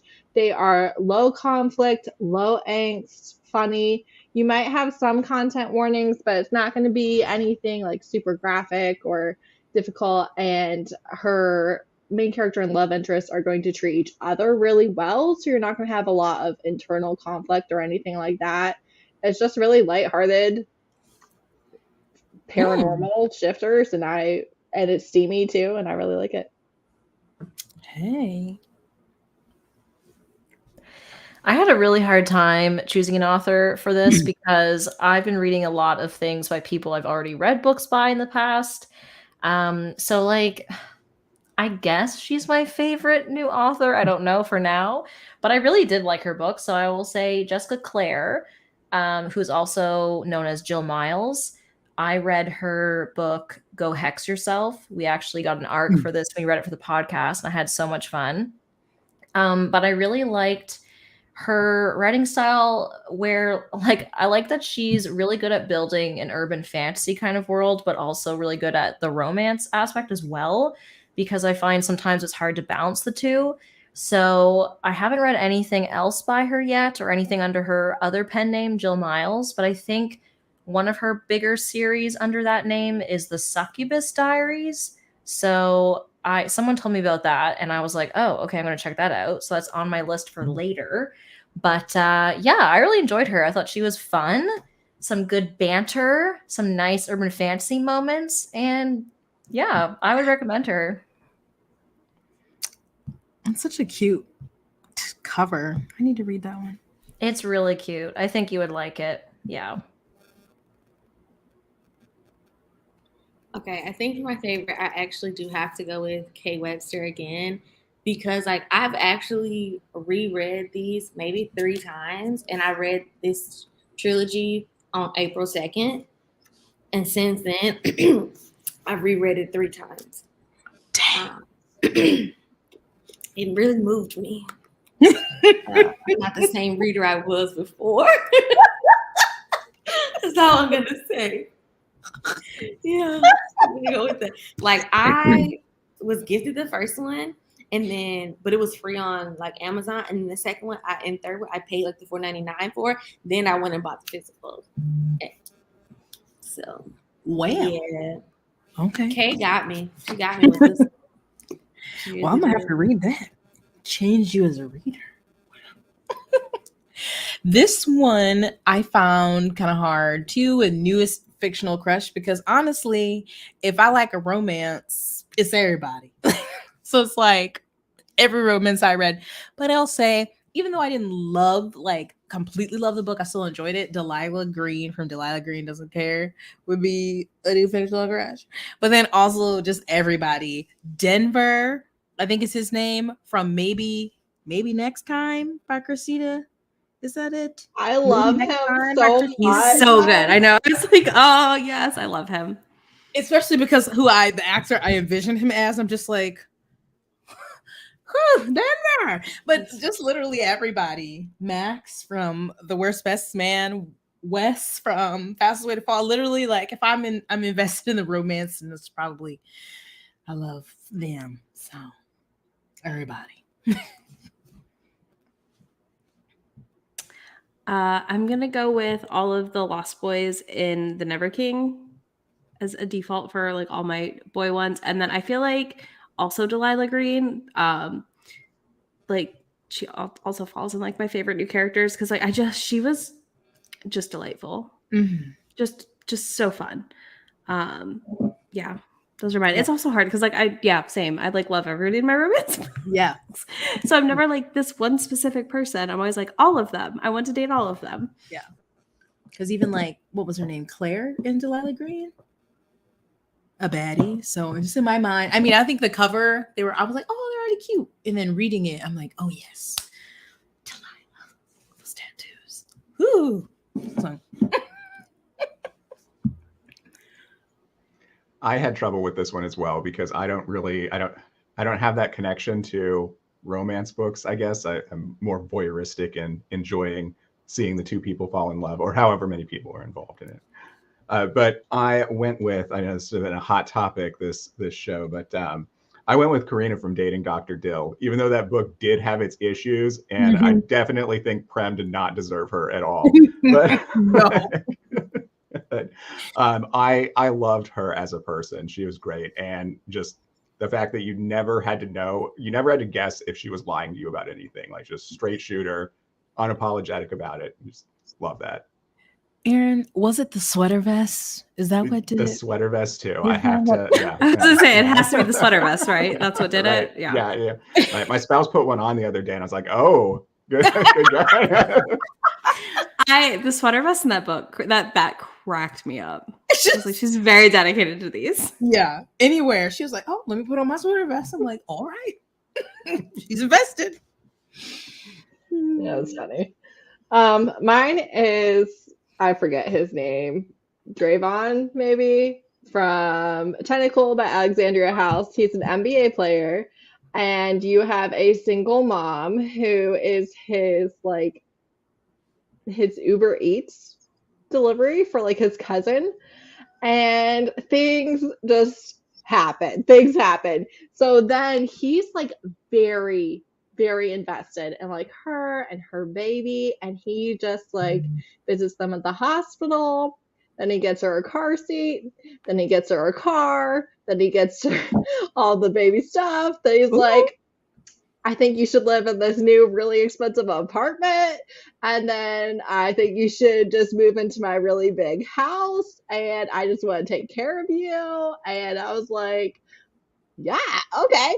So I really liked that one. There's like no third act breakup. There's no internal conflict. She is kind of like, you don't know me. Well, like, what are we doing here? And he's just like, no, I really want to take care of you. And she really was there for him emotionally. Like she gave him love, and that was what he wanted. So on his end, he was like, you are already giving me like everything that I want from you. Like I don't need money. I don't need you to split the bills with me. I need you to be a good person who cares about me. And that's exactly what they were. And I loved them. And the baby, I loved all of them. They were so cute. That sounds good. No third act breakup. Okay, so mine, one of them has to be Augustus Everett from Beach Read, just because I love that whole thing. However, I do think if this were real life and I wasn't already married, if we got together, it would not work because we're too similar. So just being honest. But I really loved watching how he treated January and how they worked together. So I loved that. And also Heather's answer made me think of another book I read. So thank you, Heather. But the book was Down and Dirty by Mary Carr. And it's it's a polyamorous romance where the woman is down on her luck and she has a child, and these two men who are like best friends and live together, they take her in, and it's nothing untoward at first, but then it becomes toward. So if you could say, to say the very least. Yes. For me again. Sorry. Can you say the title for me again? Yeah, it's Down and Dirty by Mary Carr, Mari Carr. But it's #1 in the Italian Stallions series, and I've only read the first one. I read it on a whim because it sounded fun, and I was very pleasantly surprised. Like, because sometimes I'll read books like that, and like the heroine is just so annoying and just completely helpless, and she wasn't completely helpless, so I will give them that, because sometimes it's too much. But I really enjoyed this one, and I thought they were just great. Aaron, I'm like a stallion. Love it. I mean, but yeah, I just thought, like, because one of them was a construction worker or like a foreman or an architect, and one of them was a doctor. So, like, hello. And it was the same kind of thing where, like, they were like, no, you don't have to pay rent. No, we'll help you get on your feet. And if you want to move out, fine. But why would you? We have all the space for you and all this stuff. Love it. So yeah, I loved them.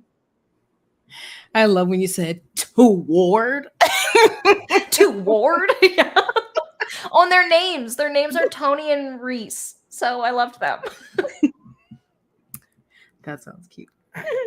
Newest fictional crush for me. I gotta go back to the basics because it's funny because before we started filming, I texted my friend just to see if like what I thought about my favorites was the same as what who we talked about all her books. I texted Mina and I was like, "What's my favorite romance of the year?" She was like, "Mafia Mistress." Duh.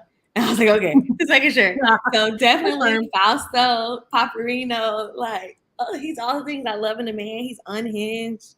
He's rich and hot and violent. Like, there's a scene where he's gonna torture somebody and he says, "I like to wear white when I go torture men so the next man can already see what the first one got." And he's like, "What's coming?" He's like covered in blood. And he's like, "Oh, my darling girl." I'm just like, "Oh, yes, Lord, I see what you've done for others." And like, I'm here and I'm ready. You really didn't have to kidnap me. Everything I love in a man, unhinged and violent. Yes, he was rich, hot, like seriously. He was just like, it. oh. Okay, what was this one again? Mafia Mistress. Oh, okay. No, I feel like I think they're on the pulled up same from earlier, page yeah. with this kind of man also, though. So Listen, like, you're not alone. Not The alone. joy this is giving me. I talked Mina into reading Technical, and she loved it. So I'm just saying. And he like talks to her in Italian, and she doesn't know Italian. We the reader don't know Italian, maybe. And so we're trying to figure out what he's saying to her. And he's teaching her the words, and they all in the dirt. And is he on the vineyard too? I hate when I'm on my Kindle and it's like no translation available. And I'm like, no. I was Googling like Italian dirty talk, like slang, trying to figure out what was happening. I only know select words from like singing, so it'd be like, oh, light, soul. It would not work out. Or like window. So hold on, I just put some of it's pretty self-explanatory, but I just put a little sample of my good King Fausto, the Paparino, in the chat. Oh wait, is it not gonna say? Oh my gosh. Fausto. I love the part about the white shirt. Wow. Yes, listen. The next man. Well, I don't know why it won't let me send a picture. Does he kill anybody for her though? That's what I really want to know. He killed several bodies for her. Heather said, okay. Confirmed. More interested now. Extra sold. Added to my, all right, thank you. Oh, wow. So I feel like this one is kind of similar, but I guess not if you don't have a fictional crush, but his favorite character. And I, again, struggle. But I will just mention someone new for the sake of the tag. And so in Boyfriend Material, the main characters are Luke and Oliver. And Luke is such a mess. And I relate. Like, he just was like not having his life together, just in shambles. And I was like, same. And just with struggles. Not exactly the same, but I just was like, we're here. we're here, Luke. And but I mean, I also loved Oliver because they were just so different. Oliver's all put together, and like he's a barrister and he's a vegetarian, and his home is all neat. And Luke is just chaos personified. And I was like, wow, I love you both. So that's why I'm obsessed with boyfriend material. It's so good. I hope you like it, Kelly. I hope so too. There's been so much hype. I'm like, oh my God. Yeah, I haven't read it yet either. I need to. I really Same enjoy reason. boyfriend material. It's so cute. So I picked the character I wouldn't want to date, but I still love. For this one, so I picked Cinnamon from that time I got drunk and saved a demon because I just really related to her. Okay, this title. I need to read this one too. Jeez. So good. But she's like, oh, look at them go. The person they selected to travel with the hero and like go save the realm as they do every year or something. And she's just like, it's so dumb. Like, I don't want, like, she just has no desire, like, does not want to do that kind of adventuring. And I'm like, same, would not want to do this. That sounds terrible. And then lo and behold, runs into a demon and is able to break a curse that's been put on them in their like bubble that they live in, and with Cinnamon, which is funny because her name's Cinnamon. And she then has to go on an adventure, like very begrudgingly. And I just love that part of it where she's just like, I guess I have to do this. I really don't want to do this, but he talks her into it. And it's just, she was really funny. And I deeply enjoyed her. And I started the second book and like she's in the beginning of it and like it's her friend. So I was just like, oh yeah, I love her. She delights me. Titles. The time I got drunk and yeeted a love potion at a werewolf. Yeah, I know. They're the best. The titles tell you the whole plot. It's perfect. Like, I love it. I'm like, just tell me everything right here. It's like, done. All right. We know where this is going. It's probably because they're like, everyone hates writing summaries. So like, I'm just going to make it the title. Great. Bam. Done. I just love all those books. They're great. That sounds amazing. Okay, great. I'm going to read that. Please do. I had trouble with this one as well, and I kind of bent the rules. So I went with the cozy mystery on it, but it's Louisa Eggers from the Thelma and Louisa Mysteries by Julianne Lindsay. It's one of my favorite authors, and Louisa is a side character in another series, and she's the main character in this one now. So it's nice that she has her own book series now. I always love that. When there's such a good side character and then that you get to see more of them. Oh, yeah. Favorite part of romance.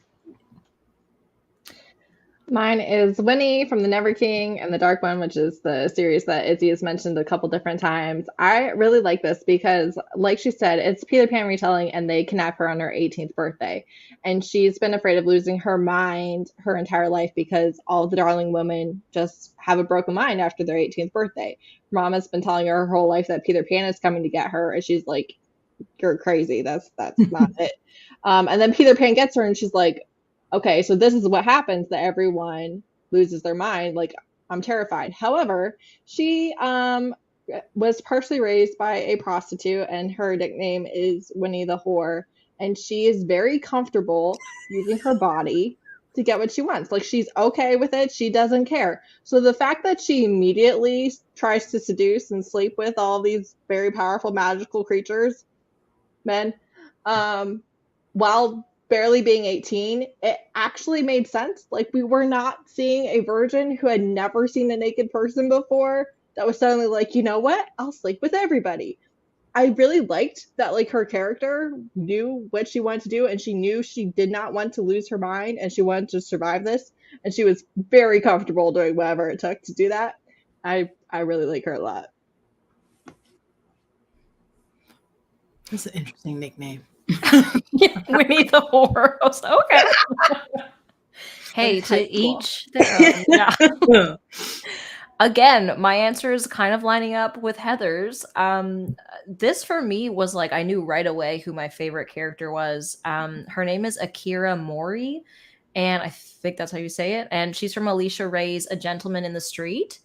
And I loved her so much because she was so empowering and like sex positive and confident in her own, where I find a lot of times we have heroines who are like the virgins or like, I don't know what I'm doing. Can you teach me? Whatever, right? And she was like, no, I know what I want. You don't need to tell me. And if you like this, great. If you don't, there's the door. So I really liked that. Just like goals, you know? And this book had anything you could think of. There was like a couple, there was group sex, there was all sorts of sex happening, and throughout the whole thing she was like, hey, this is what I like. If you don't, you can leave. And the guy was like, okay, I am inexperienced with this, but let's give it a go. And I just found it very refreshing and feminist, and I really liked her. So yeah. Open-minded man. I like that. Yeah, what a concept. Sorry. And women too. Open-minded man. Yes. Speaking of open-minded man, my favorite newest like fictional character is definitely Rabbi Ethan Cohen from the Intimacy Experiment. Yes. Oh, what a man! What a sweet, precious, just gorgeous man. Like I loved him so much when he was trying to talk that man down from punching him, and the way he thought about religion, the way he thought about like people and building relationships, and like even his interaction with Naomi and sex, and he was just the epitome. If only. I'm glad y'all know what I'm talking about. Like, it's just I love the sweetest, most precious man. I don't even think I read that last year. I'm pretty sure, and I can't remember like what it was, but there was a part where he was talking like about religion and like because he trying to get more young people into the synagogue, and I just like teared up because like why can't more people in religions and churches, why can't they be like this? Yeah. And I also love how Rabbi Cohen was like, girl, don't let me be in a rabbi fool you. You can still get this. Yes. I tabbed that part so hard, okay, because he was like, I may be a rabbi, but I'm also a man. And I was like, I'm not Jewish, but I like that. Listen, that's my mic is like. She has another book coming out this year. I didn't talk about this in pizza, but she has a book coming out later on this year, supposed to be. And I need another Rabbi Cohen, like a man like that. Miss Rosie, you got me. I will say one thing that bugged me was that the cover, he's supposed to have curly hair. It was not curly on the cover. It was like boy band in sync, like swooshy. And I'm like, where are the curls? Okay. Anyways. I agree with you. Someone told me that they think the cover of the intimacy experiment, they look like Sims. And I was like, well, I mean, you're not wrong, but still. Wow. Dang, I want to reread that. Oh, wait, questions. Well, book that made you cry. Well, one I read this year. But it wasn't crying sadness. It was happiness. And I cried at like The Worst Best Man. I think it was like at almost the end at their like third act breakup moment. I feel like he was saying he was delivering some lines, and I probably have them saved in like on Kindle.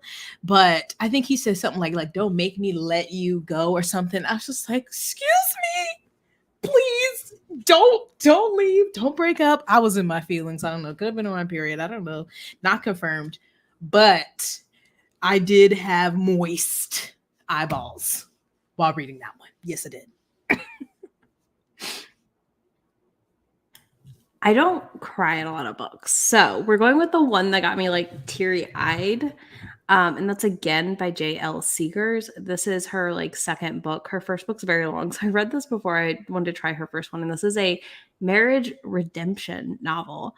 So they were married for 8 years and got a divorce.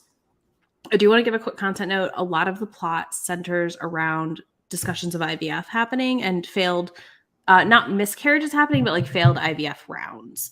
So like I know that can be like that can trigger some people. So I do want to like lay that out, that is like a heavy portion of the last half of the book.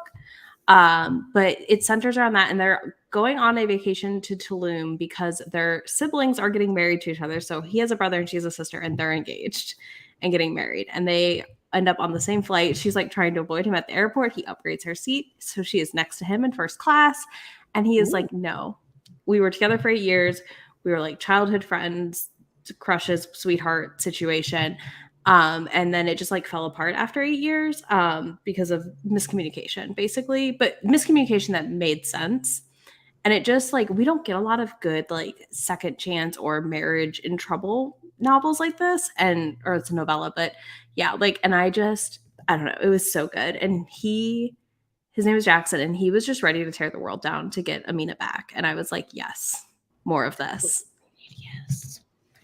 Grovel. Well, for me, it was The Shoe Diaries by Darby Bayham. This was a book about our main character, Ray. She has one of her best friends is slowly dying throughout the book. So she has a terminal illness. And so we're on that journey with Ray. So it's really difficult. And because of that, Ray's thinking that she's, reflecting on her life and thinking that she's played it safe, all the way through. And so she's going to, try and break out of herself a little bit, take some risks, things like that, live life a little bit. Live, laugh, love. Dare I say? Let me stop. Don't speak those curse words. Okay, I can't live, laugh, love in these conditions. Okay, mine is Chasing Serenity by Kristen Ashley. It's the second book in the River Rain series. You do need to read these in order because they are multi-POV, and the first book definitely sets the stage for everything. Even though this is their own couple, there's a third POV, which is important to the first book. But basically, in the first book, their longtime friend commits suicide, and then he leaves a note and stuff that says he broke them up, like he lied years and years and years ago. And so they have, like, she's a famous actress, he's built a successful business, they've been married and divorced and have adult children, and they all broke up because he wanted her, and that never worked out for him. But because he was lifelong friends, he was like an uncle to her children, and her daughter is the main character of this book, and they have a hate to love relationship. She is from the city, from Hollywood, she's rich, and the love interest is kind of the right-hand man of her mom's love interest. He works at this outdoor store, but he actually runs a hiking charity for children. Like, that's what he does. And he sees her in the store trying on all these hiking boots, and he decides to provoke her, and he doesn't know everything that's going on with her, right? Where her parents divorced, her uncle came out as betraying everybody, but he's also dead, and they're grieving him, and they're sad. And so she holds him at arm's length, and she's very type A. She is someone who takes care of everyone around her, and no one really is the one taking care of her and protecting her. And so when he kind of finds out everything, he really wants to be that for her. And as soon as they get together, they're together for the rest of the book. He is like her shield, and she's also like there for him emotionally as he goes through a lot of things, because his mom was a drug addict and she's going to die in the book. So there's also that content warning. But the two of them are just so sweet to each other, and don't be fooled by the cover. It's very steamy, it's very couple focused. But the last POV of the uncle, who's like the third POV in this book, I was crying. I was like, oh my god, which I can't lie, I am a crier. So it's not that unusual for me, but this is the most recent one that I know for sure got me in my feelings, and I was moved. Oh my gosh, I am not a big crier with books, just like Izzy. So the only romance book that made me like teary-eyed was again Beach Read by Emily Henry. But it wasn't even about the romance that didn't make me teary-eyed. It was the stuff dealing with her dad's passing, and she finds letters from him and all this stuff. Ooh, the letters.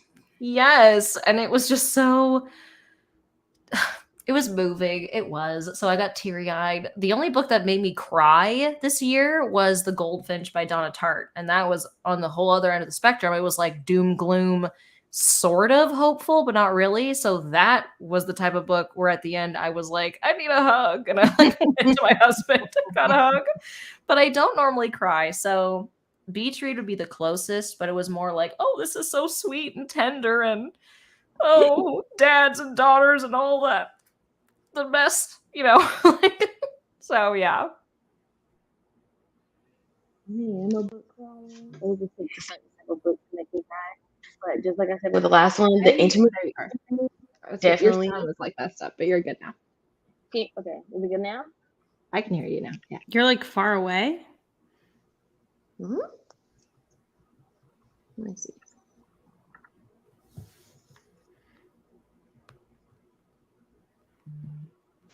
You can hear me? I can hear you. It's soft though.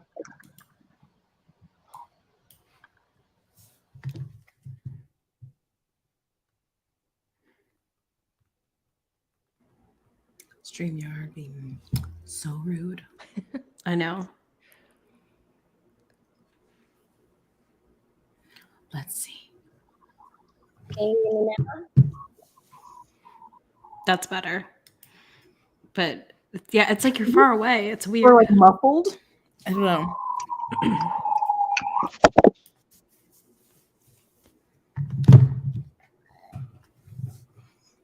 What about now?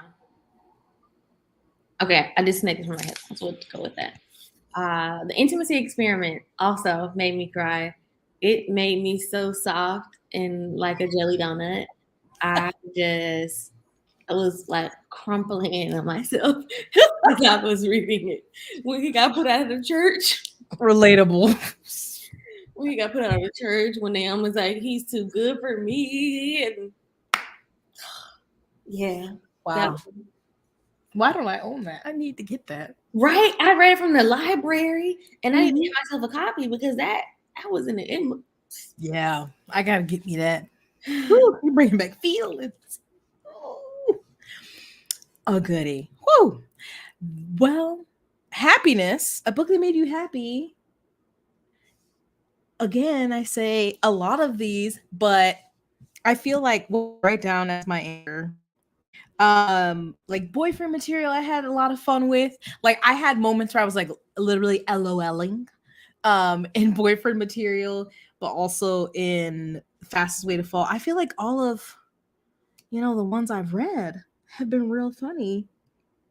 Yeah, I'm just gonna go with boyfriend material. I thought that one gave me a lot of laughs from them, and they had their friends were really hilarious the way they would like call them out on their shit, or there's some moments where like they get them together that are pretty funny. So that one made me happy / maybe laugh. Mine is going to be a repeat, which is the Deceived by the Gargoyles by Lillian Lark book. It just made me so happy, especially because there's a moment where she gets this room built for her that is just every reader's dream, right? It's like a library and it's custom built to her like specifications and all this stuff. And like each of the gargoyle men like all put in work into it in different ways to like cater it to her. And it just, I don't know. It was a delightful book for like being, like very like being soft and warm. You're just like, oh, this is so cute. For being gargoyles, I mean, they also have human forms. It's not like they're only gargoyles all the time. But they're gargoyles a lot. What do you mean they have human forms? I thought it was all gargoyle all the time.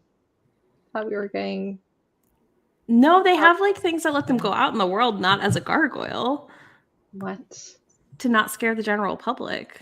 This was just a world where gargoyles were loved and accepted for who they were. I've yet to find that gargoyle romance. Most of them they can yeah, that's the only one I think. But besides her, I've not read one that's like that. All of them, they have like some sort of jewelry or item that allows them to transform into more human forms to do business and stuff.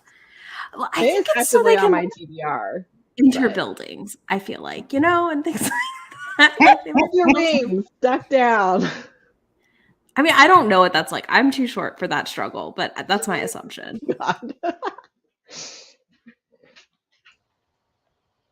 Well, mine was A Reckless Match by Kate Bateman, more for the humor and angst in it. So this is a historical, and it has to do with two well-off families that their dispute over this creek or river that runs through their property or between their properties was disputed so much that the king himself had to get involved, and a representative from each family has to meet on this bridge and shake hands every year. And if one of them misses the year, then the land goes to the other family. So it's our love interest this year, and the heroine is just positive that they're going to get the land because the only person that could possibly be there was our hero, but he was, last she heard, out in the Indies and everything. So, but of course he shows up, and then there's things with like smugglers,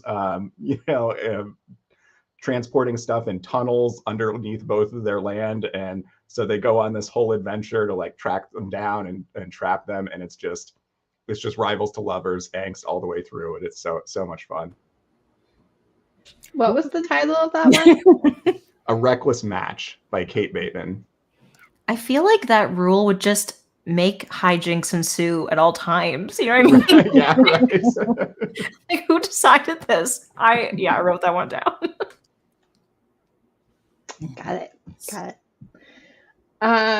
Okay, so mine is that time. Well, low battery.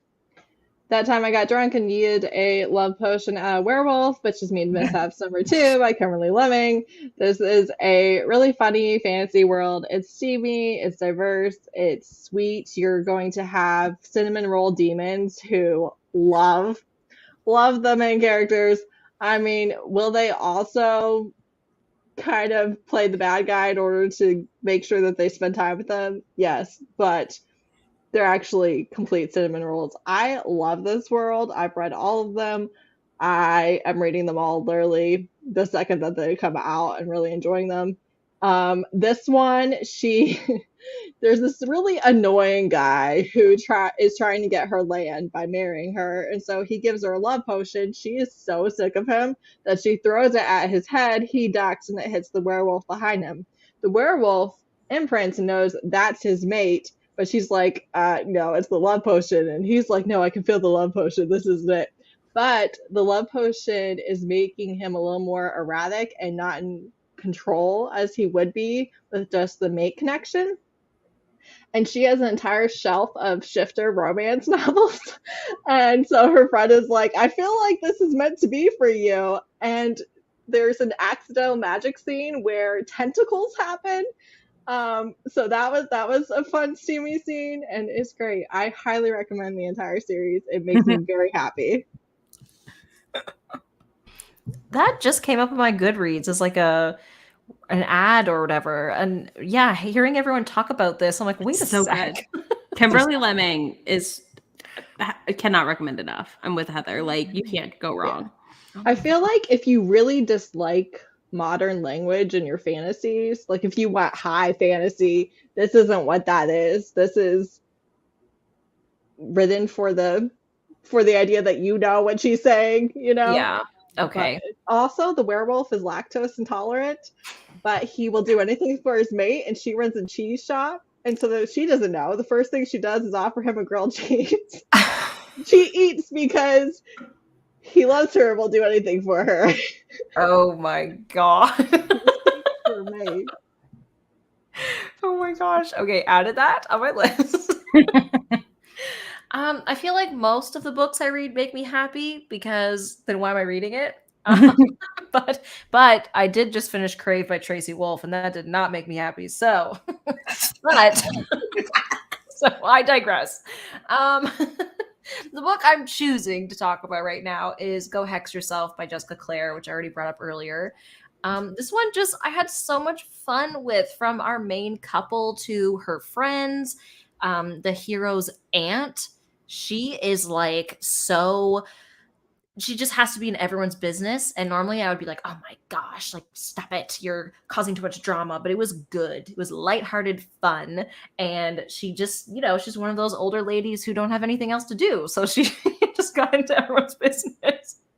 But I loved it. I loved the atmosphere, the setting, because it is an urban fantasy. And so they, at one point, our protagonist, Reggie, she goes to this witchcraft store, and it's under the, I think it's like under the guise of like a weed store, which I'm from Canada, so it's legal in Canada. So like it kind of checks out if it was in Canada, like that you would go to the store to like get your weed or cannabis, but then also buy like a newt's tail or whatever for your witchcraft needs. So this book was just so much fun. I think, you know, if you're not super into romance, but you love fantasy, this is for you.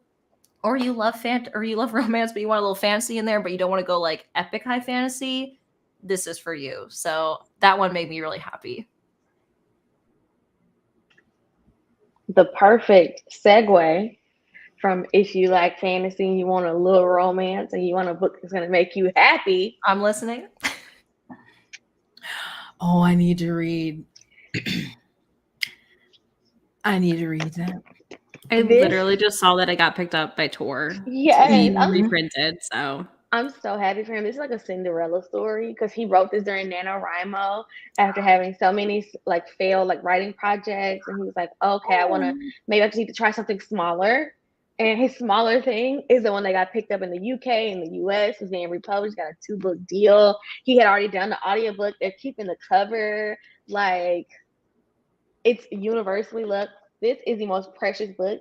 It is like a physical warm hug in a book. We have this cozy woman named Viv who was a mercenary, and she decided to hang up her sword and she wants to open a coffee shop. I approve. Except the people in this world have never heard of coffee, and so they're like, you want me to drink hot bean juice?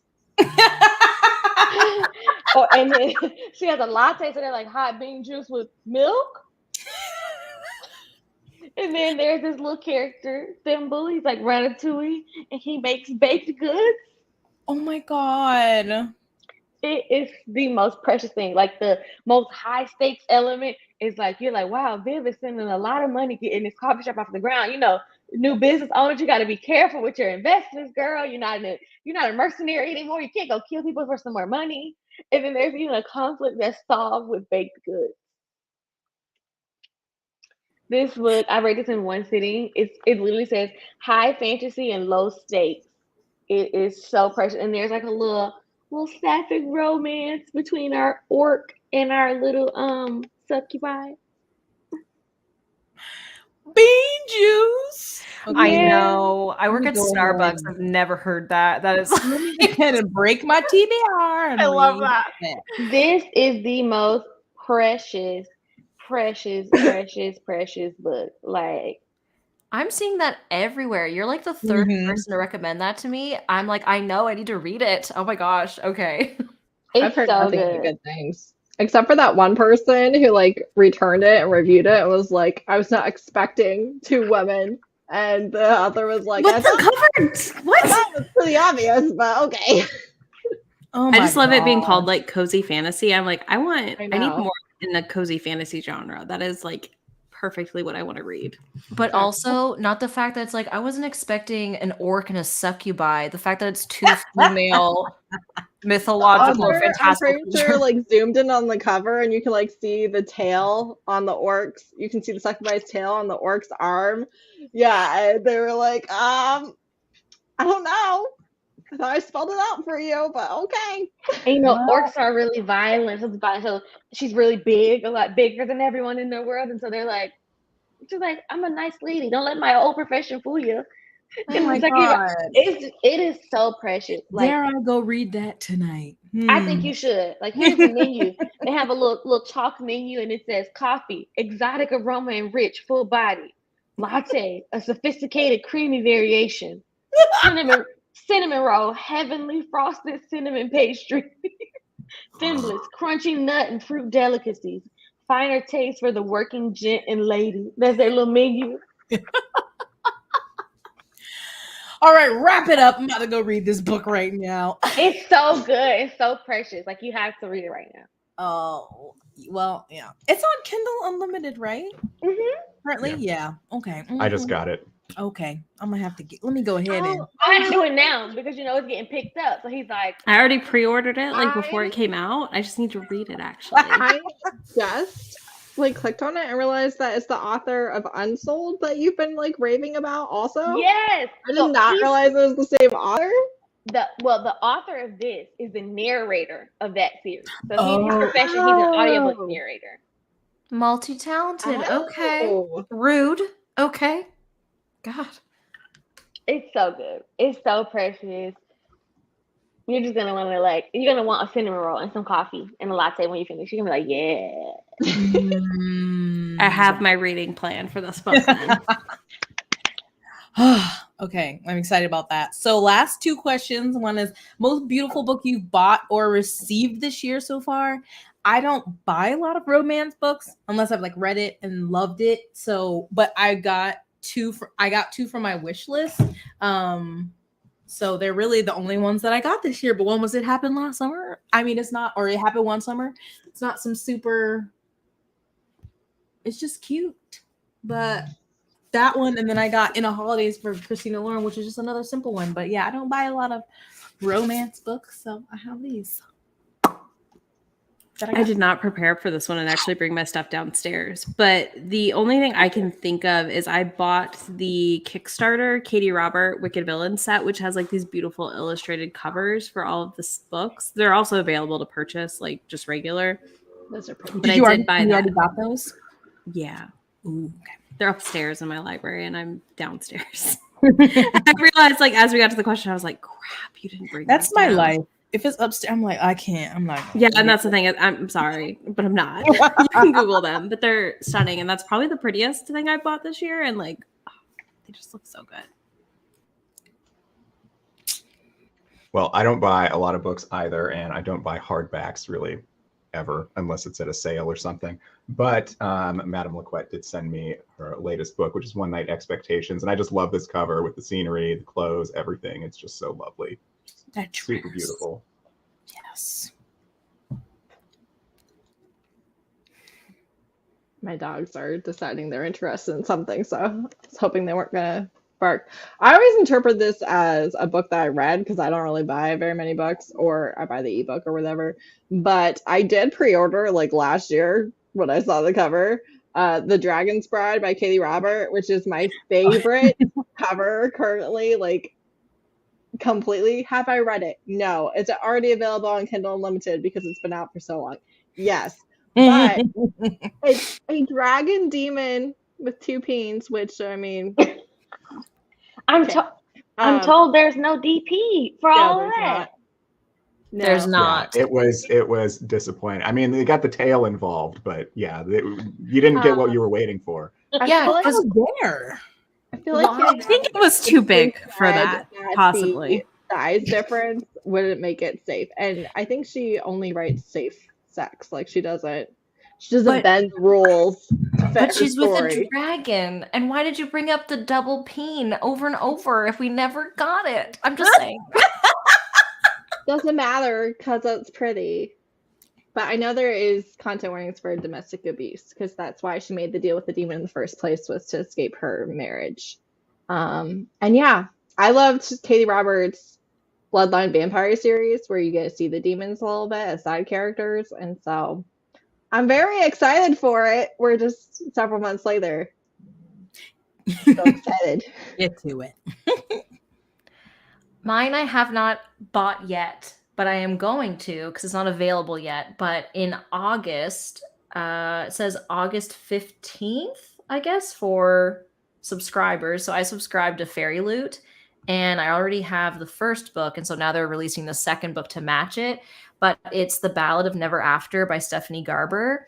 And this is the cover. So pretty. It's so pretty, and the edges are like blue with mushrooms, and the first book is stunning. I loved it. It's one of my favorite books. It's like so whimsical. It's YA fantasy, but very romantic, and it's set in the same world as the Caraval or Caraval. I never know how to say that word, but that series, it's set in the same world, but you don't need to read it to read this one. And I'm so excited. I want it now. And this book doesn't even come out until I think like the end of September, and I already have it pre-ordered as like the regular version. And she knows she's gonna get me because she's put out like 5 different copies of this book, and I'm like, I can't have all 5, but I'm gonna have 2 at least. So I have 4 of the first one. It's like bad. It's They're bad. very. I don't want to read the book, but I remember seeing them, and they're very pretty. Didn't they have like a secret cover or something? Or Yes. secret like, symbol or something underneath? Yes. So I have one of them from Fairy Loot that has a secret cover underneath, and then I wanted to buy a normal one at the store. And Nikki, one of my co-hosts, who you know, Jess, she was like, "You don't need another one." And I was like, "Yeah, okay." And then I read it and I loved it, and I regret it because they ran out. Dang it, So Nikki. thanks, Nikki. That's okay. Being mindful of my budget. How dare you?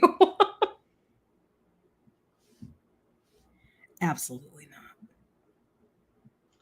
not. You're muted, Aaron. So I'm gonna go with the most beautiful straight up romance. Is definitely You Made a Ooh, Fool of yeah. Death with Your Beauty. Like That- this orangey red is even prettier in person. Like it you know how the Black Sun black is like super black? That's what this is like. But if I was gonna go fantasy romance, Ooh, yes. Oh my goodness. I also have that. It's beautiful. like It's stunning. I haven't seen this edition of this. I just bought the Oh, ebook on sale. I'm dying. This is Like stunning. this is so pretty. The special editions are pretty, but the regular girl is also gorgeous. Like Yes. I want them to keep doing the perfect. art on the inside covers like that because Mhm. it's so nice. Yeah. Oh, I love that. Dang, that was nice. All right. Last question is, what book, or if you have multiple, do you need to read by the end of the year, or want, or going to try to read by the end of the year? And whatever, like I said, the new Christina Lauren, Wedding Crasher, whatever comes out, some of these that y'all have mentioned, I don't know. I go in highs and lows, and sometimes I want to just read romance, and then I go to another genre, then I come back. So I can never just say for certain, but just some more romance in general. Let me actually unmute because I just about did it too. I was like, oh crap, I'm muted.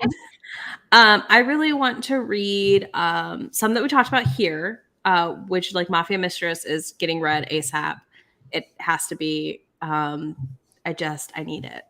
I also really want to read Sweet Berries by C.M. Nakasta. This is the second book in her Camber Creek series. The first one was the Morning Glory Milking Farm. And this one's a Mothman romance, which we see in the first book. And I was like, oh, that's going to be interesting. And obviously, no surprise here. I need to know, how's the Mothman going to work? I also really want to make sure I get to the sequel to the Her Villains, which is Her Revenge by Jade Presley, before the end of the year. And just, like all the other, the like endless scroll of KU books I have open in a tab on my phone. Like I would like to get to some of these. That would be great. Endless. Yes, I definitely agree with you there. All the ebooks I have on my phone. I went with Match by Masala by Mona Sharoff, more because she's coming on the podcast soon, so I'm going to need to read her most recent book that I got an arc of. But yeah, just with, doing what we do, so many books that need to get read by the end of the year. So many. Okay, so I am a very moody reader and typically don't care what I get to one way or the other. However, I am part of the Hidden Legacy read along with Izzy and Steph from Novelty Corner and Megan from Meowth Vader. And we already had our first live show, and I read the third one, by the way, because I wasn't waiting. This is urban fantasy. It's my favorite. The final book is coming out in August, and so I need to read the bridging novella and the final trilogy, which I'm very excited about because the first trilogy is like my all-time favorite of their books. And when I read that, I first of all thought the series was longer. It was not. And then secondly, the other books weren't out yet. So I was like, okay, well, I'll just wait then. So I haven't read any of the rest of them yet. I'll be in all new territory. And I'm very, very, very, very excited. Pretend like you don't see my notifications. Sorry, did you just plug something or? No. It's the Hidden Legacy read along. The next live show is on my channel. If you'd like to subscribe, it's Heather here by Zoom. Heather's much better than me at plugging things. I should have included that in mine, but whatever. Heather's here to take care of me. She took care of it. I admire the hustle, truly. Well, yeah, I have so many books to read. It's a disgrace. And now I have a huge list from all of you today. So the pressure is on. Some of the books I want to get to are Red, White, and Royal Blue by Casey McQuiston. Boy for Material by Alexis Hall, which those covers always kind of confuse me. I'm like, are they the same book? Maybe, I don't know. I haven't read either, so I'll let you know.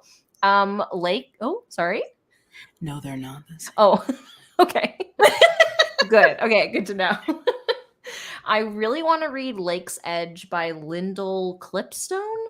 I kind of bought it on a whim off of Book Outlet because it was like $3. So, like, okay. And also Weather Girl by Rachel Lynn Solomon. I have had that on my shelf since it came out in February, I think. And I loved her last book, The X Talk. So I really need to get around to reading it because it's been a while. So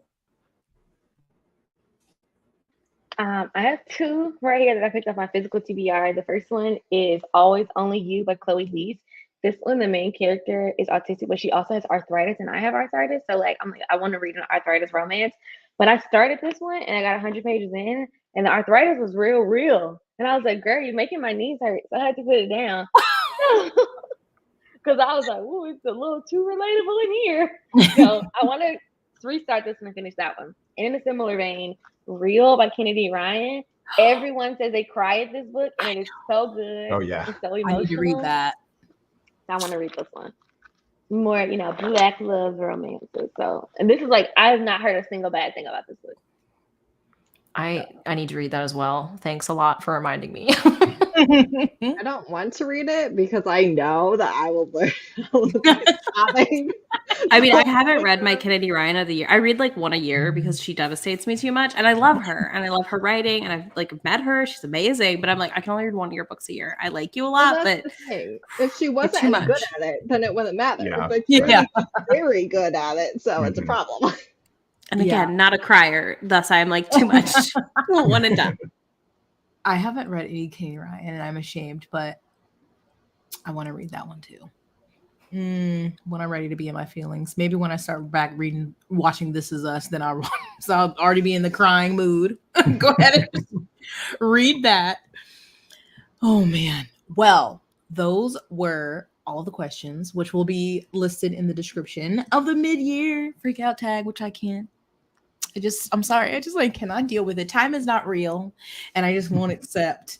I've been really living in 2016. I just started Insecure. That started in 2016. I've been really listening to those older Drake albums. I'm not here in 2022. I'm physically here, but mentally I'm in 2016 because I just need that. 2016 was 6 years ago. Why are we going back there? No, before I'm talking about first half. Summer 16. We have. Summer 16 was a good. Are you familiar with American elections? They last 2 years. It was not the first half of the year. It was better than. It was better than the fall and going forward. Look. Yeah. We still had hope. You Summer can find 2016. something.